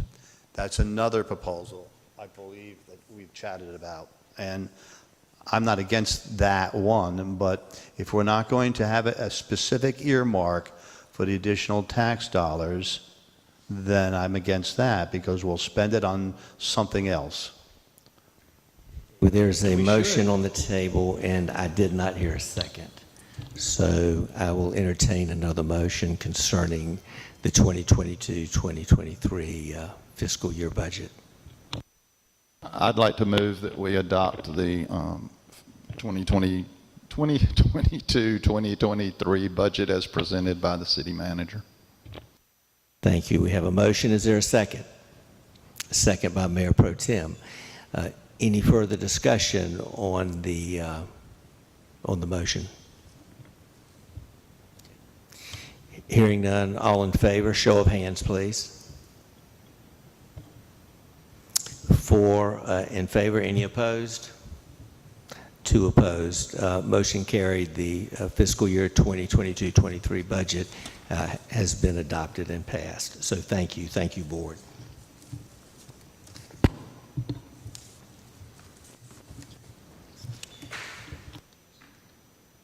Some applause or something, and you know. Thank you. Thank you, Alderman Allen, for your courage. I appreciate that. Item H2, the public hearing on the zoning map amendment. We have 3 public hearings, item 2, item 3, and item 4. And what we'll have is Thomas Lloyd, our Development Services Director, will speak, and then I will open a public hearing. We'll have comments and questions for Mr. Lloyd, and I'll close the public hearing. Then we'll have board comments and questions, and then we'll have a motion. So, Mr. Thomas Lloyd, thank you.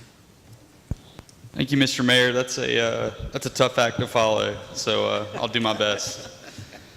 So the first zoning map amendment is from a tract that is business district and multifamily to R10, and this tract consists of 3.8 acres, and it's kind of a unique tract. It consists of 27 existing lots in between West 14th and West 12th. It was submitted by Kate Iena on behalf of the James M. Harper heirs. And it's split zone, business district, and multifamily. And the way it's kind of laid out, there's a phantom paper West 13th Street. And the northern tract of that is business district, and the southern tract is multifamily. This was originally subdivided into the existing lots, and this is blocks 6 and 7 of the historic Southport Heights subdivision. It was originally platted in 1910, so those lots have been there as they are since 1910. But the way it's currently zoned, it's really not appropriate with what the size of those lots are. This is something we've kind of looked at in the past to change, and we identified it in the past, but at the time the property owners weren't interested in changing anything. And the surrounding area, if you kind of look at the map there, it consists of multifamily to the west, as well as kind of north of this tract. And below it, it has R10 there to the south. And, you know, the thinking here is to kind of continue that R10 development, you know, going north on Caswell Street, rather than having a node of business and multifamily there. The future land use map does show it as high density residential, which is defined as a variety of single family and multifamily residential uses. To be clear, if this has changed to R10, there would not be multifamily residential uses that would be allowed on that tract unless there was a special use permit for a duplex. That would be the only way that somebody could potentially do that. The allowable density is 11 units per acre. And then to the north, it shows light commercial, and to the east, it shows high density residential as well. You know, in order to rezone this property, a consistency statement does have to be adopted for a zoning map amendment. And along with the ordinance that would need to be adopted, amending the zoning map. So the Board of Aldermen may adopt a statement of consistency and take action on the zoning map amendment in the same motion if that's what you all would like to do. The Planning Board considered this at both the April 21st and the May 19th meeting, and they found the zoning map amendment to be consistent with the Cameron Future Land Use Plan, and they also recommended that it be approved. Their statement of consistency is attached in your packet, and staff recommends that it be approved as well. I don't really have anything else to say on that, but I'm happy to answer any questions from the board or any questions from the public. I declare that the public hearing is now open, and anyone would like to speak on this rezoning issue.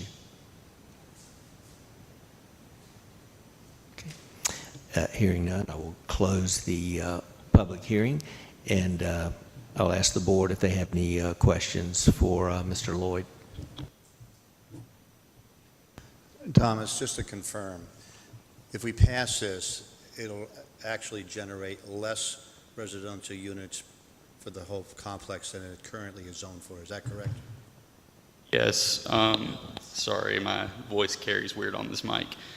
Yes. So under multifamily, it would be 11 units an acre density for this. And then business district, obviously you can't do residential, but there could be more intensive business commercial type uses there along that corridor.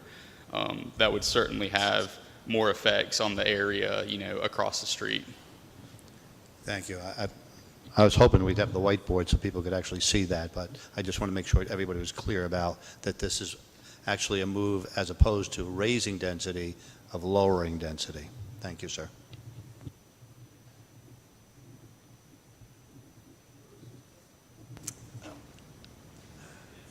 It's in between West 14th and West 12th Street on Caswell. Where those woods are.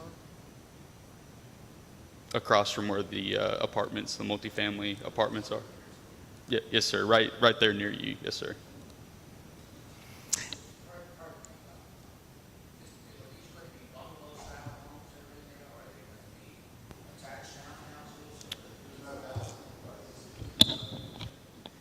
So it's not proposed yet. There aren't any, you know, houses that are proposed, but from what I understand, it'll be cottage style type houses. Right.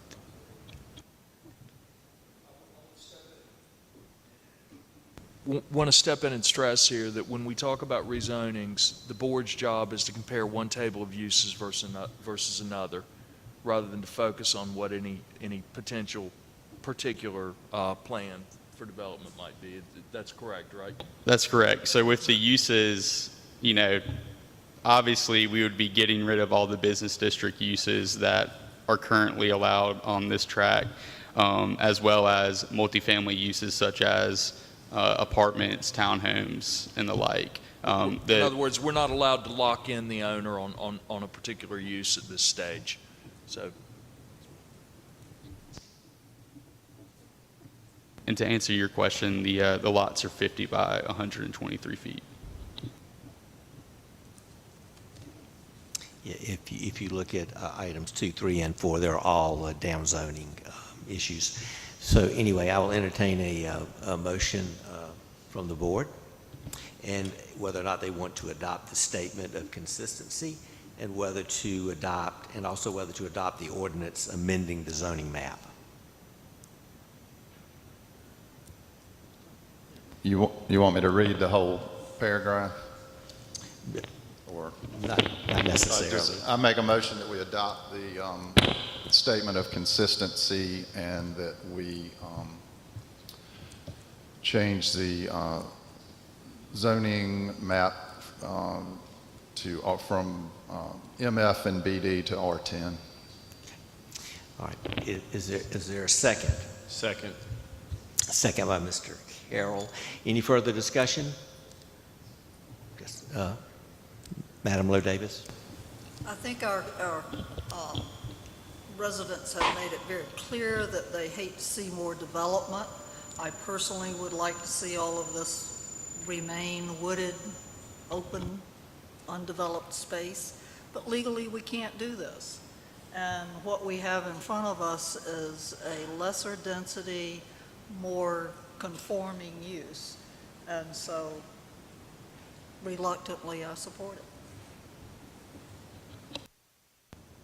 Okay, we have a motion and a second to adopt the statement of consistency and to adopt the ordinance amending the zoning map.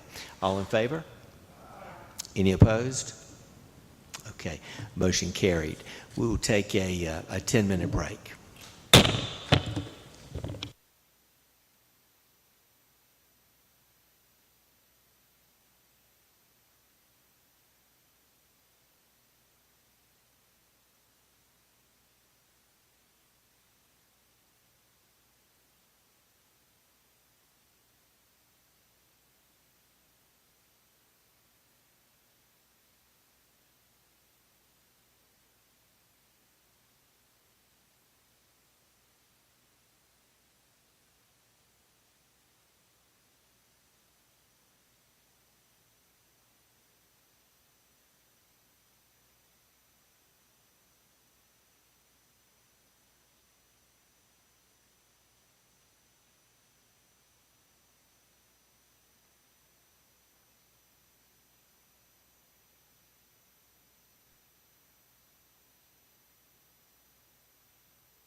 All righty.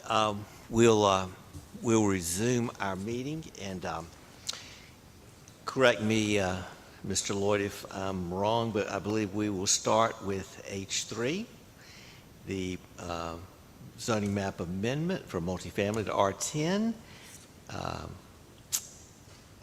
So I'll let you take it from Yes, take it sir. from there. That is correct.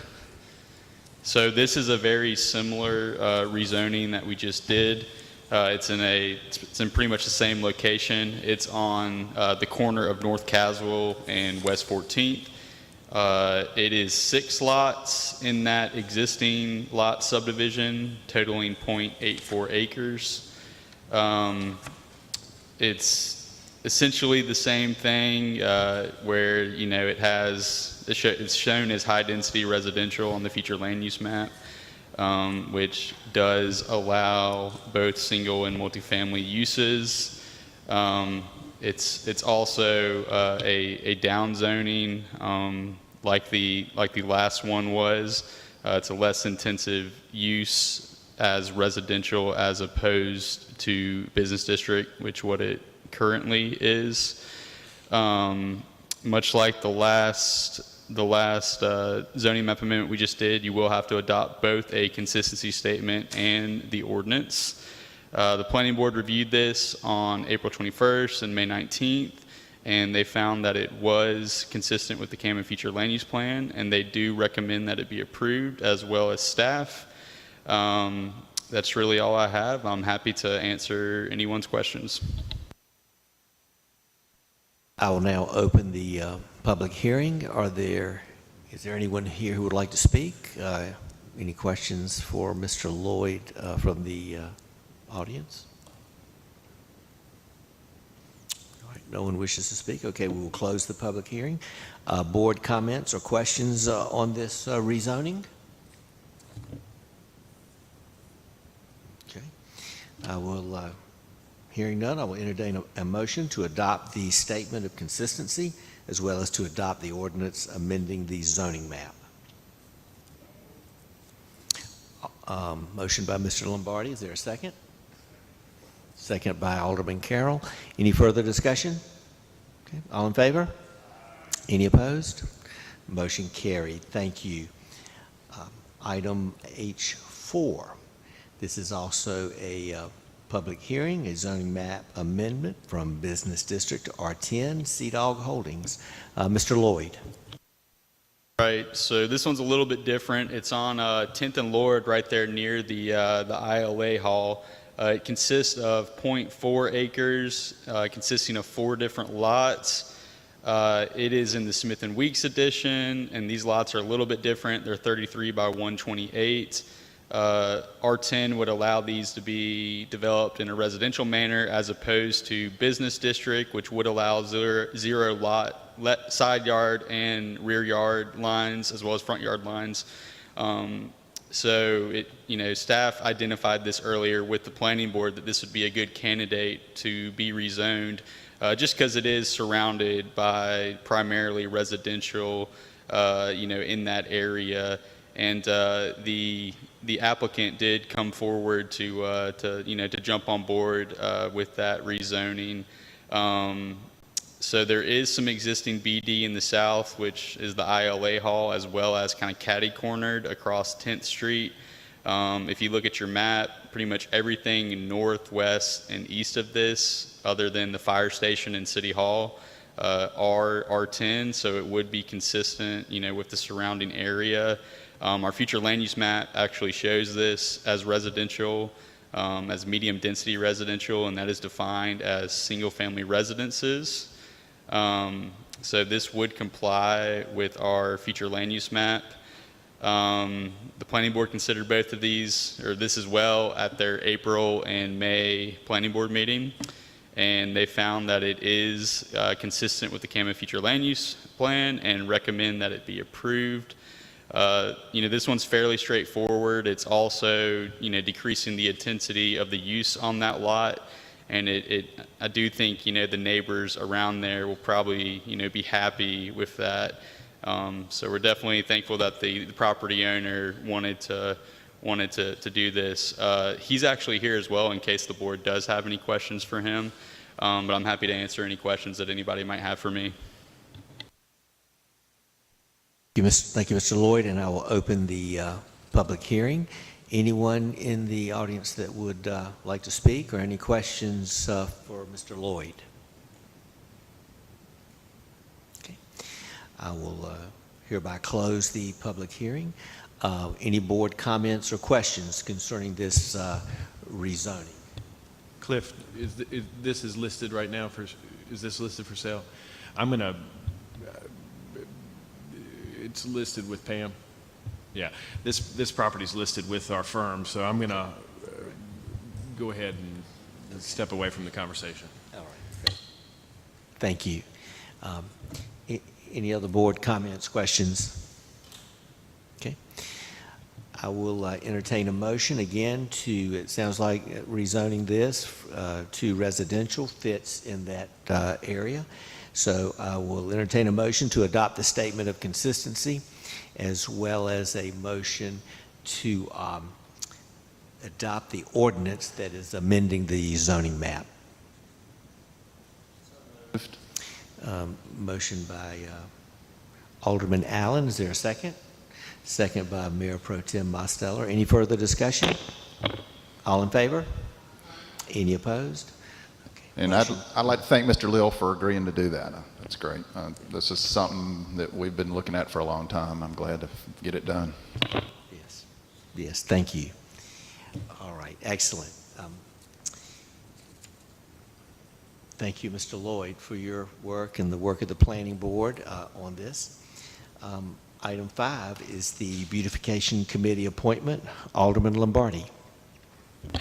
Yes, recently the Beautification Committee interviewed 5 applicants for open positions on the committee. 4 of the applicants were previously members of beautification. All applicants were totally qualified as members, and we are very fortunate for their efforts and dedication. I'd like to make a motion to accept Lynn Guyman, Ken Guyman, Rob Thatcher, Karen Pasquale, and Scott Bushman to serve on the committee.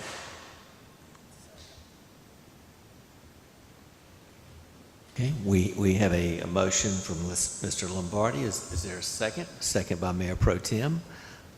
Any further discussion? I just want to recognize how awesome our beautification committee is. That's it. No, that's great. I appreciate that. I'd like to say how fortunate we are that we have so many people willing to volunteer for committees. And this one does a lot of hard work. I mean, physical labor. Yes, we are grateful for the Beautification Committee and all our committees and all those who volunteer. Any further discussion? Okay, all in favor? All right. Any opposed? Okay, motion carried unanimously. Thank you and congratulations to those. I'm not finished. I'd like to just report on the cleanup. We had a cleanup this past Saturday.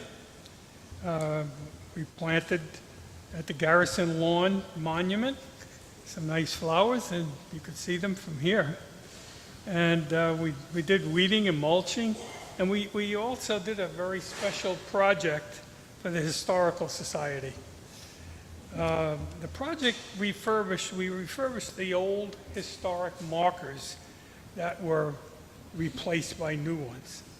We made frames for them, and now they're on the hands of the Historical Society to auction off. And I'd like to give a special thanks to Ken Guyman for his leadership on that. Okay. Thank you.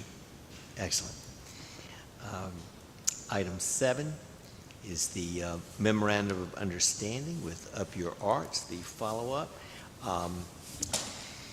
They wanted to extend this, and I'll call on the city attorney to see if he has any problems with the MOU. I don't see a whole lot of concerns from my perspective on this. I'm not giving advice about whether policy-wise it's a good idea or not. The moving parts for us here are the city's obligations are that we'll just maintain the insurance, existing insurance on it, utility services, and maintain the exterior, it says, at current levels. It is an open-ended contract, and I think that's Councilman Alt, Alderman Alt mentioned that may be a concern. Either party can terminate it, though, with 60 days notice. So really the effective duration of it is 60 days. So, I mean, you as a board are going to have to determine whether you want this out there where you don't have a set time that you're going to review it again or not, because it's goes on perpetually, you know, unless you bring it back up in front of you until somebody backs out on that 60-day notice. But there aren't any real binding obligations to either side on it.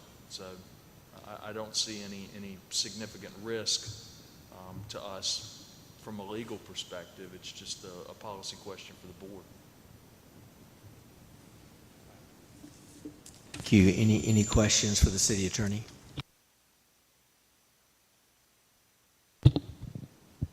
I don't have any questions. I have some comments, but I don't have any. The attorney. If you have some comments, please. Thank you. The first, I think there have been some questions about what was the genesis of this conversation and Up Your Arts involvement and the city's involvement. The first public meeting regarding the old City Hall was in February of 2016. What I remember about that meeting is two things. The old City Hall building had been put on a list of regional historical buildings at risk because of the condition, and a room full of concerned citizens lobbying for the preservation of the building. It would be about 2 years before the city could commit $200,000 to replace a 40-year leaking old flat roof. Coincidentally, around this time, this nonprofit organization called Up Your Arts was getting started. And its original mission was to support music and musicians in our community. Then, for the benefit of our community, Up Your Arts decided to take on saving the old City Hall building. The city is a partner in this endeavor. However, it is the volunteer members of Up Your Arts leading the way, providing the momentum behind the Save the Hall, y'all. Tonight we're talking about a continued partnership with Up Your Arts and the city to facilitate a future for a public future for the old courthouse that serves as our City Hall. I think that Up Your Arts has proven themselves to be a good partner. This is the third MOU agreement between the city and Up Your Arts. This MOU provides benchmarks to move the process forward, including the formation of a separate nonprofit board of trustees made up of community stakeholders to oversee the funding and reconstruction and future operation, and conducting community-based presentations to inform the public and solicit feedback. So this MOU is just one of the next steps. It's the next step. And quite honestly, I would like to make a motion to approve the MOU with Up Your Arts. We have a motion and a second to approve the MOU with Up Your Arts. Any further discussion? Yes, sir. As previously discussed, I'm more of a process man. And so nothing that I'm saying right now has anything to do with breaking the spirit of the program that we have. But this building kind of ties into the bigger scope of things that we have to look at. We do things in the city traditionally, one item at a time and not looking at the bigger picture. So we have a big need for space in future place. That's one part of it. The other part of it is that this is more or less never-ending MOU. And I would suggest that we do it for 6 months and we have dedicated timelines for different things. This is going on 4 years. We haven't really progressed that far in 4 years. And as this building sits there, it rots further away with the mold that's never been abated. And at some point in time, these issues have to be addressed. And so my point is, if we have a 6-month MOU that has clear guidelines of what the city's going to do, what Up Your Arts is going to do, naming this board, this next board, would be an example of what we should put in within that next 6 months. Who's appointing the board? How do they get fixed? There's no meat to all of the pieces. All the pieces sound good, but there's no meat to that. So I would suggest that we modify the MOU to put, if nothing else, 6 months, and look at some hard lines. And I have some examples, if anybody cares to listen to me about them, where the Up Your Arts would tell us how they envision the next board to be named or picked, that we start the process of doing that. The city starts a process of looking at what a contract would do, because our city attorney has already indicated that there has to be a contract that indicates who's everybody's going to do in this case. Are we negotiating with Up Your Arts how the final building is going to look like, or are we negotiating for the next board that's going to take over? I'm not sure that we all have any idea of who's doing what. And I think we can hammer that out in 6 months. We're not going to accomplish everything in 6. That's not my point. My point is, have a timeline that forces us all to do something. I have a question. How do you formalize your suggestions? Do you want to make an amendment to the motion or what? Well, you make a good point, and that's probably what I want to do. And if you give me 1 second, I'll give you... No, actually, the person who made the motion, correct me if I'm wrong, would need to amend it. Rich, I want to address as best I can what my perceptions are. I appreciate what you're saying, and if we were in a contract, this is an MOU. If we were in a contract, per se, where it was, this is the deal, I think if you'll look through the list, and I realize that this is, it's not a contract, it's an MOU. Oh, no, I fully understand what this is. Yeah, oh, I know you do. I know you do. But what I'm saying is the specificity with which you're talking about, I don't think that's where we are. And I think if you'll look, it says share and discuss outcomes with municipal leaders. There's been no decisions. If it says establish a cross-section and all of that, that's all up for discussion. That's all part of a process. So I appreciate that we want to give some kind of hard 6-month line to something. This is a volunteer organization. They have proven themselves to meet their benchmarks. The only extension they had to have was during COVID. And so for that reason, I'm inclined to not amend my motion, and for those reasons, because I do believe that, and we're not committed. I hear what you're saying. They'll reach some point if we don't come up with something that we go, we're done, right? But, well, we've done this for 4 years now, and I'm saying at the end of 4 years, there should be more specificity into what this final thing will look like, including,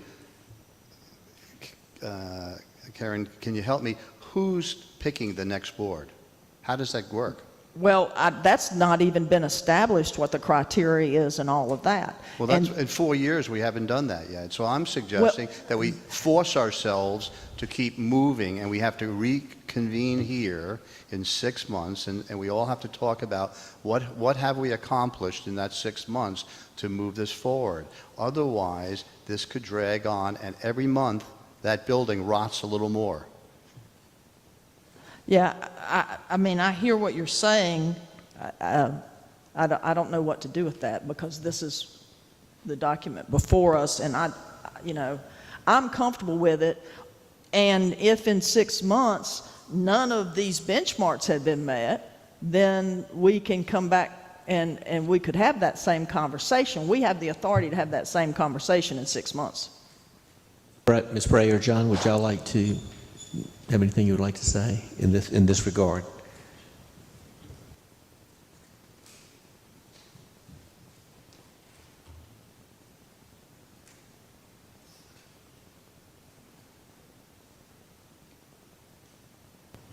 Good evening. I'm John Kiefer.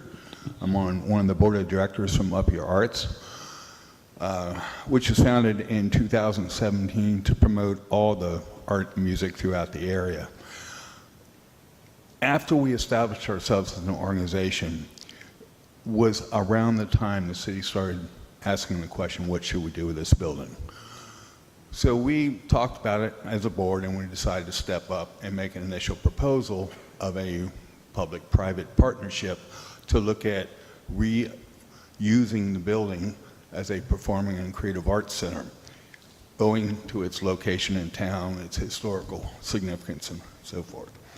Our initial MOU, which was completed in July of 2020, we conducted an in-depth feasibility study addressing the questions, was the building substantially, structurally sound enough to be worthy of a new use for the building? Was there community support for converting it into an arts center? So we spent 6 months doing that feasibility study, engineering study. We had to expend the funds to be able to make safe entry into the building. And at the end of that time, our board decided, yeah, this is a good project to go ahead with. We presented our findings to the board and began another MOU. Right around the time that we were really getting started on this, and we had a whole series of community presentations planned, everything shut down. So it delayed. And I'd like to say that we all would have hoped to have the process proceed faster than it has been. But even putting stuff out to bid to find an architect to provide architectural services, we got responses from recommended architects such as, I'd love to help you, but it'll be 3 years before I can get to your project. Or I'd love to help you, but I've let all my staff go. So we redoubled our efforts, looked at what we were doing, and we were very fortunate to have selected David Lyle architectural firm out of Wilmington, who is in the process of finalizing conceptual schematic drawings so that we have something to bring besides kind of roughed out drawings to bring to the community, to the board, saying, hey, this is the direction we're going in. Let's get feedback. Let's interact on that. And we are serious about being partners with the city and partners with all the other nonprofits throughout the community, because for this to work, it's got to be a real community-based kind of thing. So we had looked initially that at some point, Up Your Arts is the lead organization to get the project moving.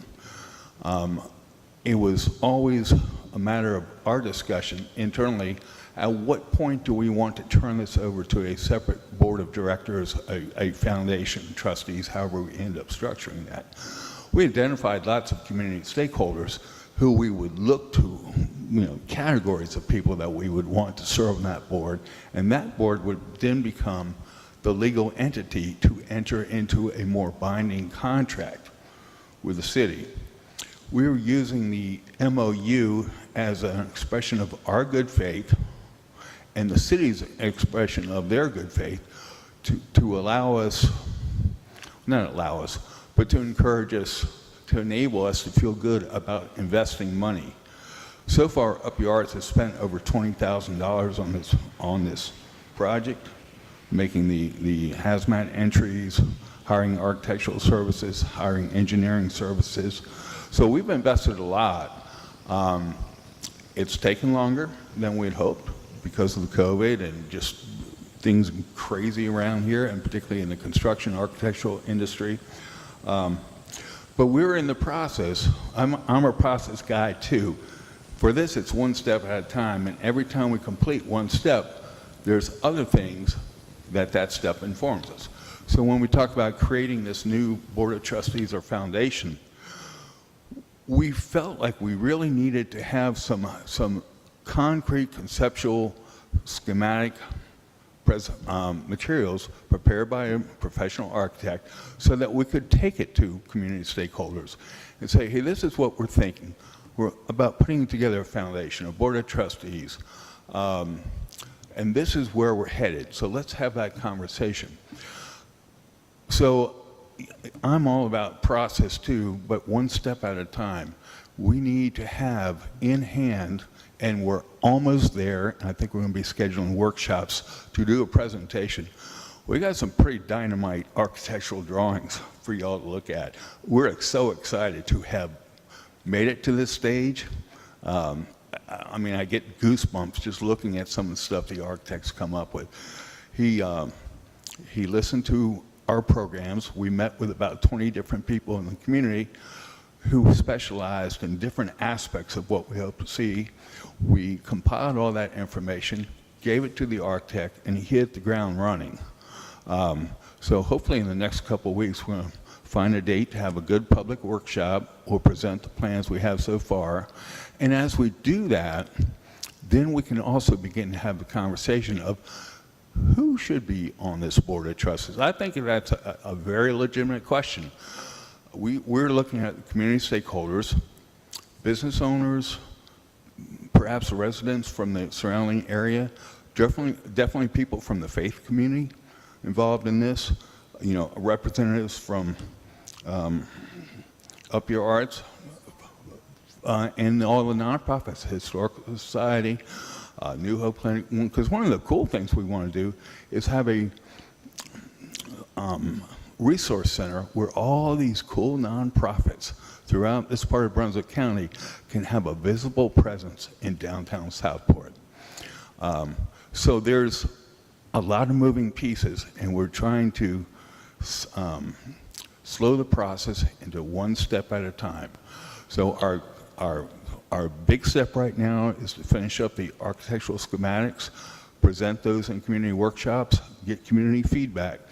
That will then inform how we structure a separate entity, a separate legal entity to take over the project from Up Your Arts. We'll still be involved, you know, but we see, and here's a prime example. In downtown Durham, there's an old theater called the Carolina Theater. I don't know if any of you have been there. We were there a couple months ago. They were in the process of getting ready to tear that theater down because there was a time when all these historic structures throughout the state, throughout the region, were getting torn down because they could be sold for something. And a small group of people stepped up and said, we're going to save this theater. And they worked real hard, and they raised the money, they did all the reconstruction, and that theater now is in downtown Durham, and is the anchor to this revitalized downtown, thriving business and urban environment there. Now, we already have so many more amenities in town than Durham, perhaps. So much of, I mean, it's all here. We feel like we also need to focus, though, on like a clearinghouse, a hub, a center for all the stuff that's going on with the arts community around here. We know we can't keep up. We are stressed to the max with the plein air festival we just did, for the fundraising efforts to pay for the architectural services. We also got involved in the 4th of July festival, and this year we're producing 30 different acts during the 3-day festival. John, can I ask you just one quick question? In your vision of how this is going to happen, are all the major decisions going to be made, and I don't care what the answer is, are all the major decisions going to be made by Up Your Arts, and this other group is going to come in and just manage it from then forward? Or how do you envision this? I kind of see it like this, Rich, where we're setting the tone, we're setting some parameters that we feel will be supported by the community, will be supported by the city. And it's one of the reasons we want to have that architectural package complete enough to present to people and say, this is what we're leaning toward. So if you would like to serve on this foundation, this board of trustees, this is what we're hoping you'll get involved in. My second question, and then I'll shut up. When we did the shoreline restoration, we spent a lot of money to do that program. And what we didn't have at the end of the day, I've read that program, and it looks like a pretty good program. I have no problems with that. There's no dollar amount. When you get done with your architect designing anything, are you going to have an estimate from the architect of what this is going to cost? Yes. Thank you. Yes. And this architect has been involved in the Southport area. His firm redid the Southport Market. It will be B&T Bank here. They did some residential, taxpayer, half commercial, half residential stuff here. Done extensive work in downtown Wilmington, redesigned the Edward Teach Brewing Company from an old fire station, and that's a thriving business. So we feel good. What we see ourselves doing is setting the tone, setting the pace, pulling together all the ideas, and then say, okay, here's where we are, and identify people, and we certainly want your all's help and suggestion in identifying who should serve on that foundation or board of trustees and how that should be structured. So that is something that we hope to accomplish during this period of the MOUs. And I think one of the reasons we dropped out these specific time, 6 months on the MOUs, we didn't see COVID coming. We didn't see the stress that there is now on the construction and architectural services industry. So I come from a background as a builder, as a special events kind of guy.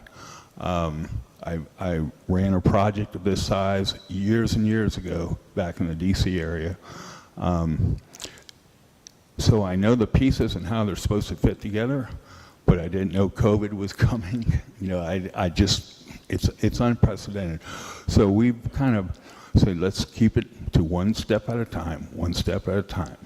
So our major steps for this MOU is to complete the architectural schematic phase, to narrow down some of our funding sources with some specific ideas, and continue the community outreach to get feedback. John, I'm really pleased that the Up Your Arts took on this project, because if not, that building would have still been sitting there locked up and nobody would be going in and out. For the last 3 years before it closed down, beautification used to decorate for Christmas inside the City Hall. And they kept all the boxes upstairs and back of the chamber. And every year we'd go there and pick up the boxes, and they were filled with water because the roof was leaking. And for 3 years that roof leaked, and nobody bothered with it. So thank you again for at least getting this started. And just to reiterate, it's fun to sit through a budget hearing, isn't it? We are attempting to pull this project off at no cost to the city or the taxpayers in the city. Okay, so that's one of our underlying forestays, I guess you would say. So, I guess one of the things that I'm concerned about for the organization, and I'm basing this off of some conversations with our city attorney, is that without some specific language there to say, if there's a breakup, if there's a divorce between the city and Up Your Arts, and you've invested $5 million into the building, who owns the equity of the $5 million? And the way these are normally written, as I understand it, I'm not a North Carolina lawyer by any stretch of the imagination. It all falls back to the city owns it. And so if that's what the program is going to be, those are some of the things that I was hoping we would be able to hammer out in the next 6 months so that the people who are going to contribute understand what are all the ramifications. Because if we keep going down the road and you're spending a lot of money, everybody should be aware of what the rules are going to be. I don't know what those rules are going to be because I'm not smart enough in North Carolina law to know that, but I know that there needs to be some rules. So my 6 months was to force both sides to come up with and work hard on things that have nothing to do with raising money, really. That's a separate issue, is how do we nail down some of the points that we have to have for this agreement to keep moving forward. Because, as I said from the onset of this conversation, this is not about whether or not I have like a grudge and I want to break up this relationship. I do not. But I do want to make sure that there's some common day business practices that are attached to this program. And so far, for the first 4 years, we could have ironed out a lot of this. We could have taken a loan out at virtually no interest rate and at the minimum abated the mold. But we chose not to do that. We, the city, chose not to do that. And so those are the types of business things that we could have done, and I'm hoping to improve on. And human nature being human nature, without deadlines, it won't get done in a timely fashion. It has nothing to do with raising money. You'll never raise that much money in 6 months. I have no expectation that you'll raise $1. We just got to get the business plan down. Yeah.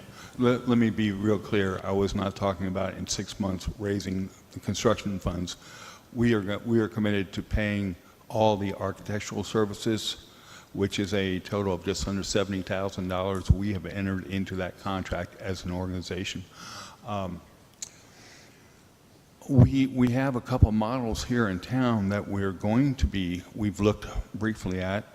The primary one is the arrangement that the city has with the Associated Artists at Franklin Square, where the city owns the building.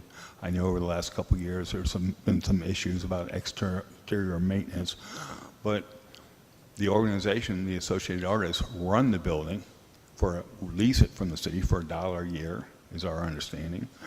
And the city still owns the building. So we're looking at shaping an ongoing relationship very similar to what is happening with the Associated Artists at Franklin Square. So, point taken, and I think what we can do, one of the things that we can promise you we do is we can give at least monthly written updates on progress. I agree with you that Sir, if you were to do that, I'd be a happy camper. Okay. All right. You got it. Have a motion and a second. Very good discussion. Thank you, Mr. Kiefer. All in favor of adopting the MOU? Any opposed? Motion carried. Thank you.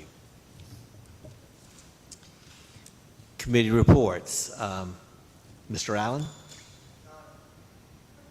Here we go. Nice. Mr. Carroll? Mr. Alt? None. Alderman Lowe Davis?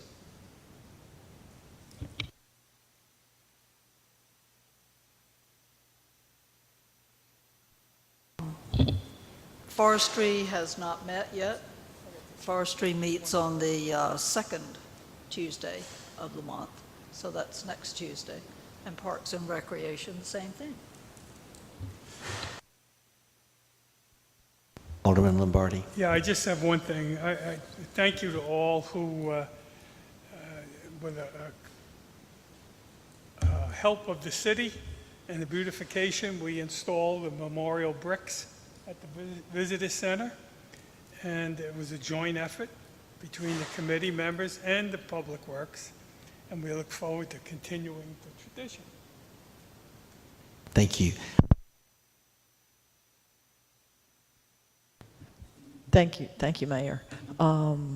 The Parks and Recreation Advisory Board has finalized the citizen survey, and that will, along with focus groups, be the basis for much needed, for much of the updates to the Parks and Recreation and Open Space Master Plan.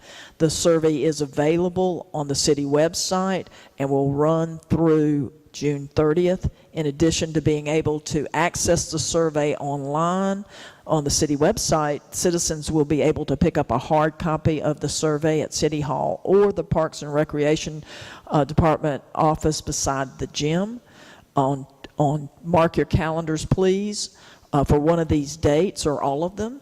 On Tuesday, June 14th at 6:30 p.m. in the Indian Trail Meeting Hall, or on Wednesday, June 15th at 6 p.m. here in the Community Building, or on Monday, June 20th at 11 o'clock in the Community Building. There will be public workshops to gather citizen input on the Parks and Recreation and Open Space Master Plan. These workshops will provide opportunities for citizens to be actively involved. A lot of the conversation that comes from these workshops will filter into the plan, so it's really important to participate. Like I said, our Parks and Recreation Director, Heather Hemphill, asked me to emphasize the importance of completing the survey and in the public workshops. Citizen input will drive the success and outcome of this process and the planning goals of Southport's updated 2023 to 2028 Parks and Recreation Open Space Master Plan. Also, as a reminder, Parks and Rec's Advisory Board's regular meeting is also the second Tuesday of every month at 6:30 at the Indian Trail Meeting Hall. And the public is invited. Just a quick note for the Planning Board. The Planning Board's regular meeting is next Thursday at 6 o'clock here at the Community Building. Thank you.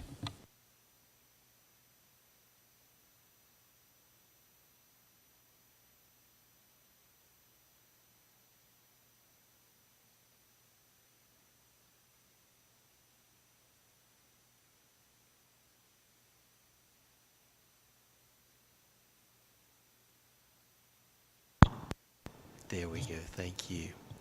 Modern technology. I would like to give the ABC board report. It's very brief. I met with them. I'm their liaison. They've asked me to do that, and I'm happy to meet with them. They went over their budget. They're excited about opening up the new building. Should be a soft opening in a couple of weeks. Business is going well for them right now. They're going to make the new building look like part of Southport with artwork and that type thing. They said they had 100 to 200 new items, so I can't wait to get there myself. So anyway, they're doing well, and we'll be conducting interviews for the position. Next up is manager's report. Thank you, Mr. Mayor. I'd just like to thank city staff, the Board of Aldermen, for all the hard work that everyone's put into crafting this fiscal year 22-23 budget. It was a difficult process. We came a long way. I just want to thank everybody for their input.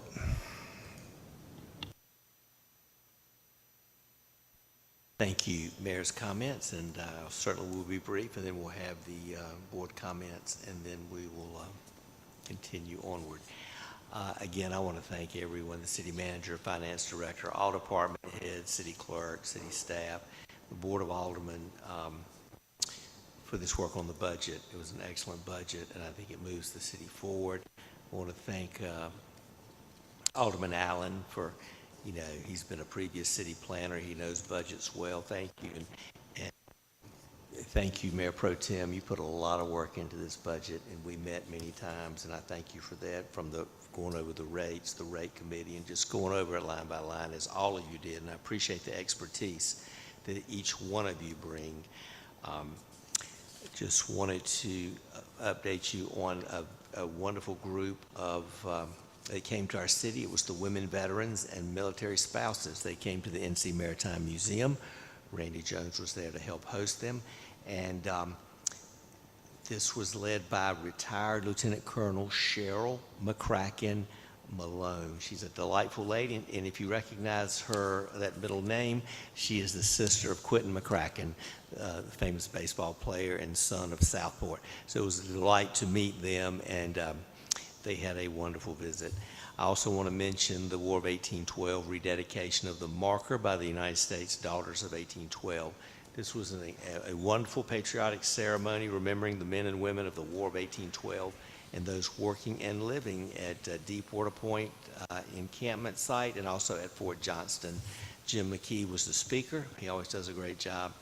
And Director of Community Relations, Randy Jones, was instrumental in working with them and in this project. So it really was delightful. The First Lady and I were there, and it was very enjoyable. I want to remind everyone that the hospital celebrated their 92nd anniversary, and they are having a cookout Saturday, June 11th, for the community, 11:30 a.m. to 1:30 p.m. You can RSVP. You can go to their website. You can call 457-3900 or dozier.org/birthday. So to RSVP. There is hamburgers. Hamburgers and hot dogs, from what I understand. Not cafeteria food, so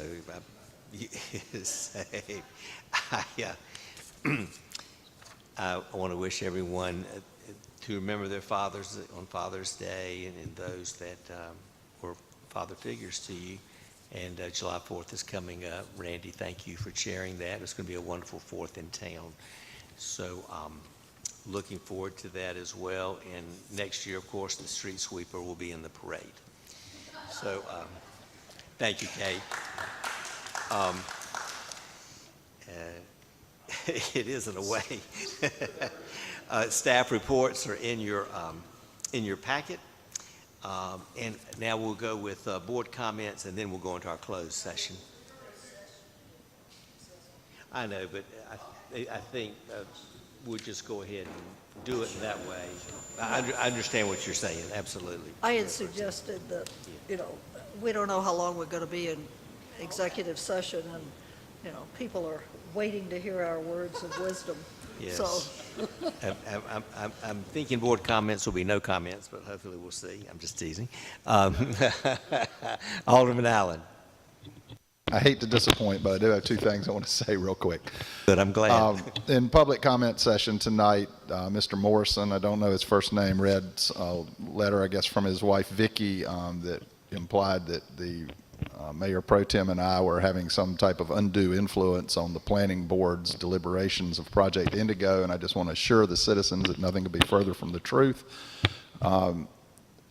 Alderman Mosteller and I are the designated liaisons to the planning board, so we always attend their meetings. We 99.99% of the time never speak.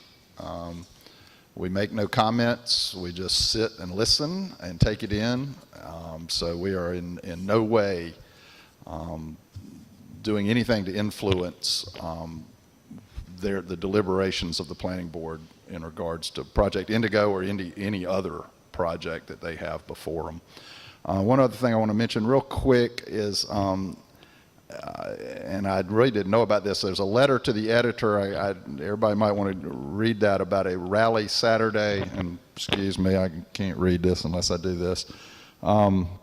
There's a group in Southport, Martha Johnson represents Southport Indivisible, stepping forward. They're having a rally this Saturday at Franklin Square Park at 10 a.m., a rally and a march to draw attention to gun violence and mass shootings in this country, and to call for sensible regulations on guns in this country. So thank you very much. Thank you, Alderman Allen. Alderman Carroll? Alderman Alt?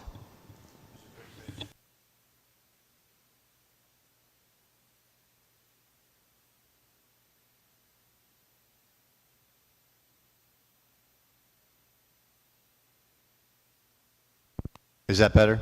Okay. How are we advertising? This is a great thing. Are we putting it in the port pilot as well? Okay, thank you. We have a very robust communications department, and so they will have it out everywhere. So thank you, Alderman Lowe Davis. I just want to thank the two people, the two members of the public that have hung in here with us, Ms. Kirkman, Ms. Kelly, and I don't know how many people are at home. Thank you for staying with us.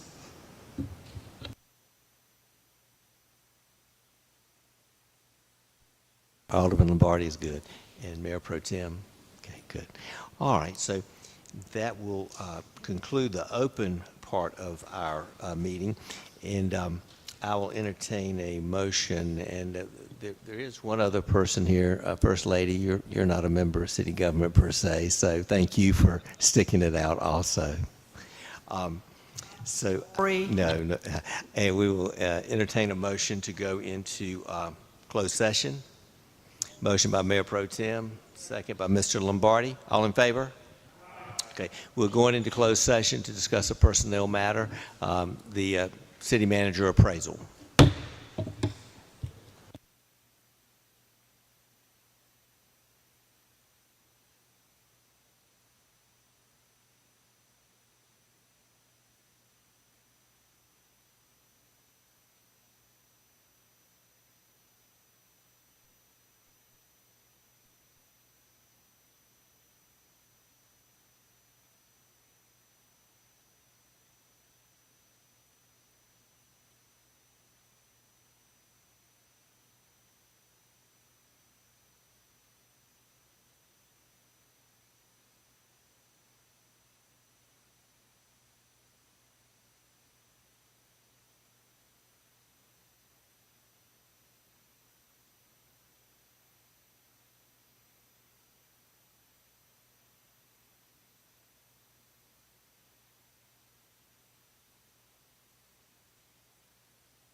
First of all, Madam Clerk, is it still June 9th? Thank you. Thank you, Pro Tem. We've had an excellent discussion in closed session, discussing the city manager appraisal and also the city clerk. And I will entertain a motion concerning the, first we'll go with the city clerk. I'll entertain a motion.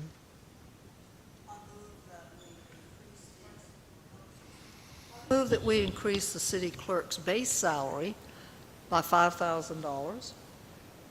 That's correct, right? Okay. And then give her a, we're talking about the city manager? Motion is that increase her base pay by $5,000, and then the city manager would, in his appraisal, would decide. the merit Oh, okay. raise. Like the mayor said. Okay. All right. We have a motion and a second. Any further discussion? All in favor? Any opposed? Okay, motion carried. All right, thank you. Next, of course, will be our city manager, and very good discussion there also, and I will entertain a motion.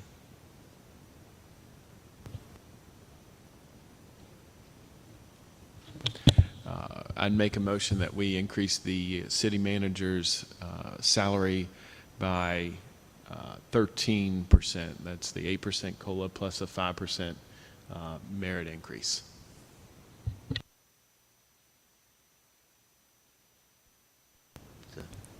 And enter into a 3-year contract and ETJ. do away with the ETJ requirement, or excuse me, the city limits residence requirement.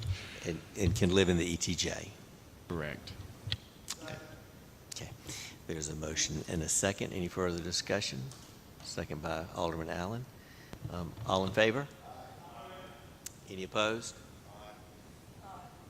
So vote is 4-2. Okay, thank you. All our employees are valued, and these are the ones that the board hires and determines the salary, and so that's why they are separated out. So anyway, thank you, board. It has been a long day. I don't know if you want to have another round of board comments. Probably not. And I will entertain a motion to adjourn again. Is there a second? All in favor? Meeting adjourned. Thank you.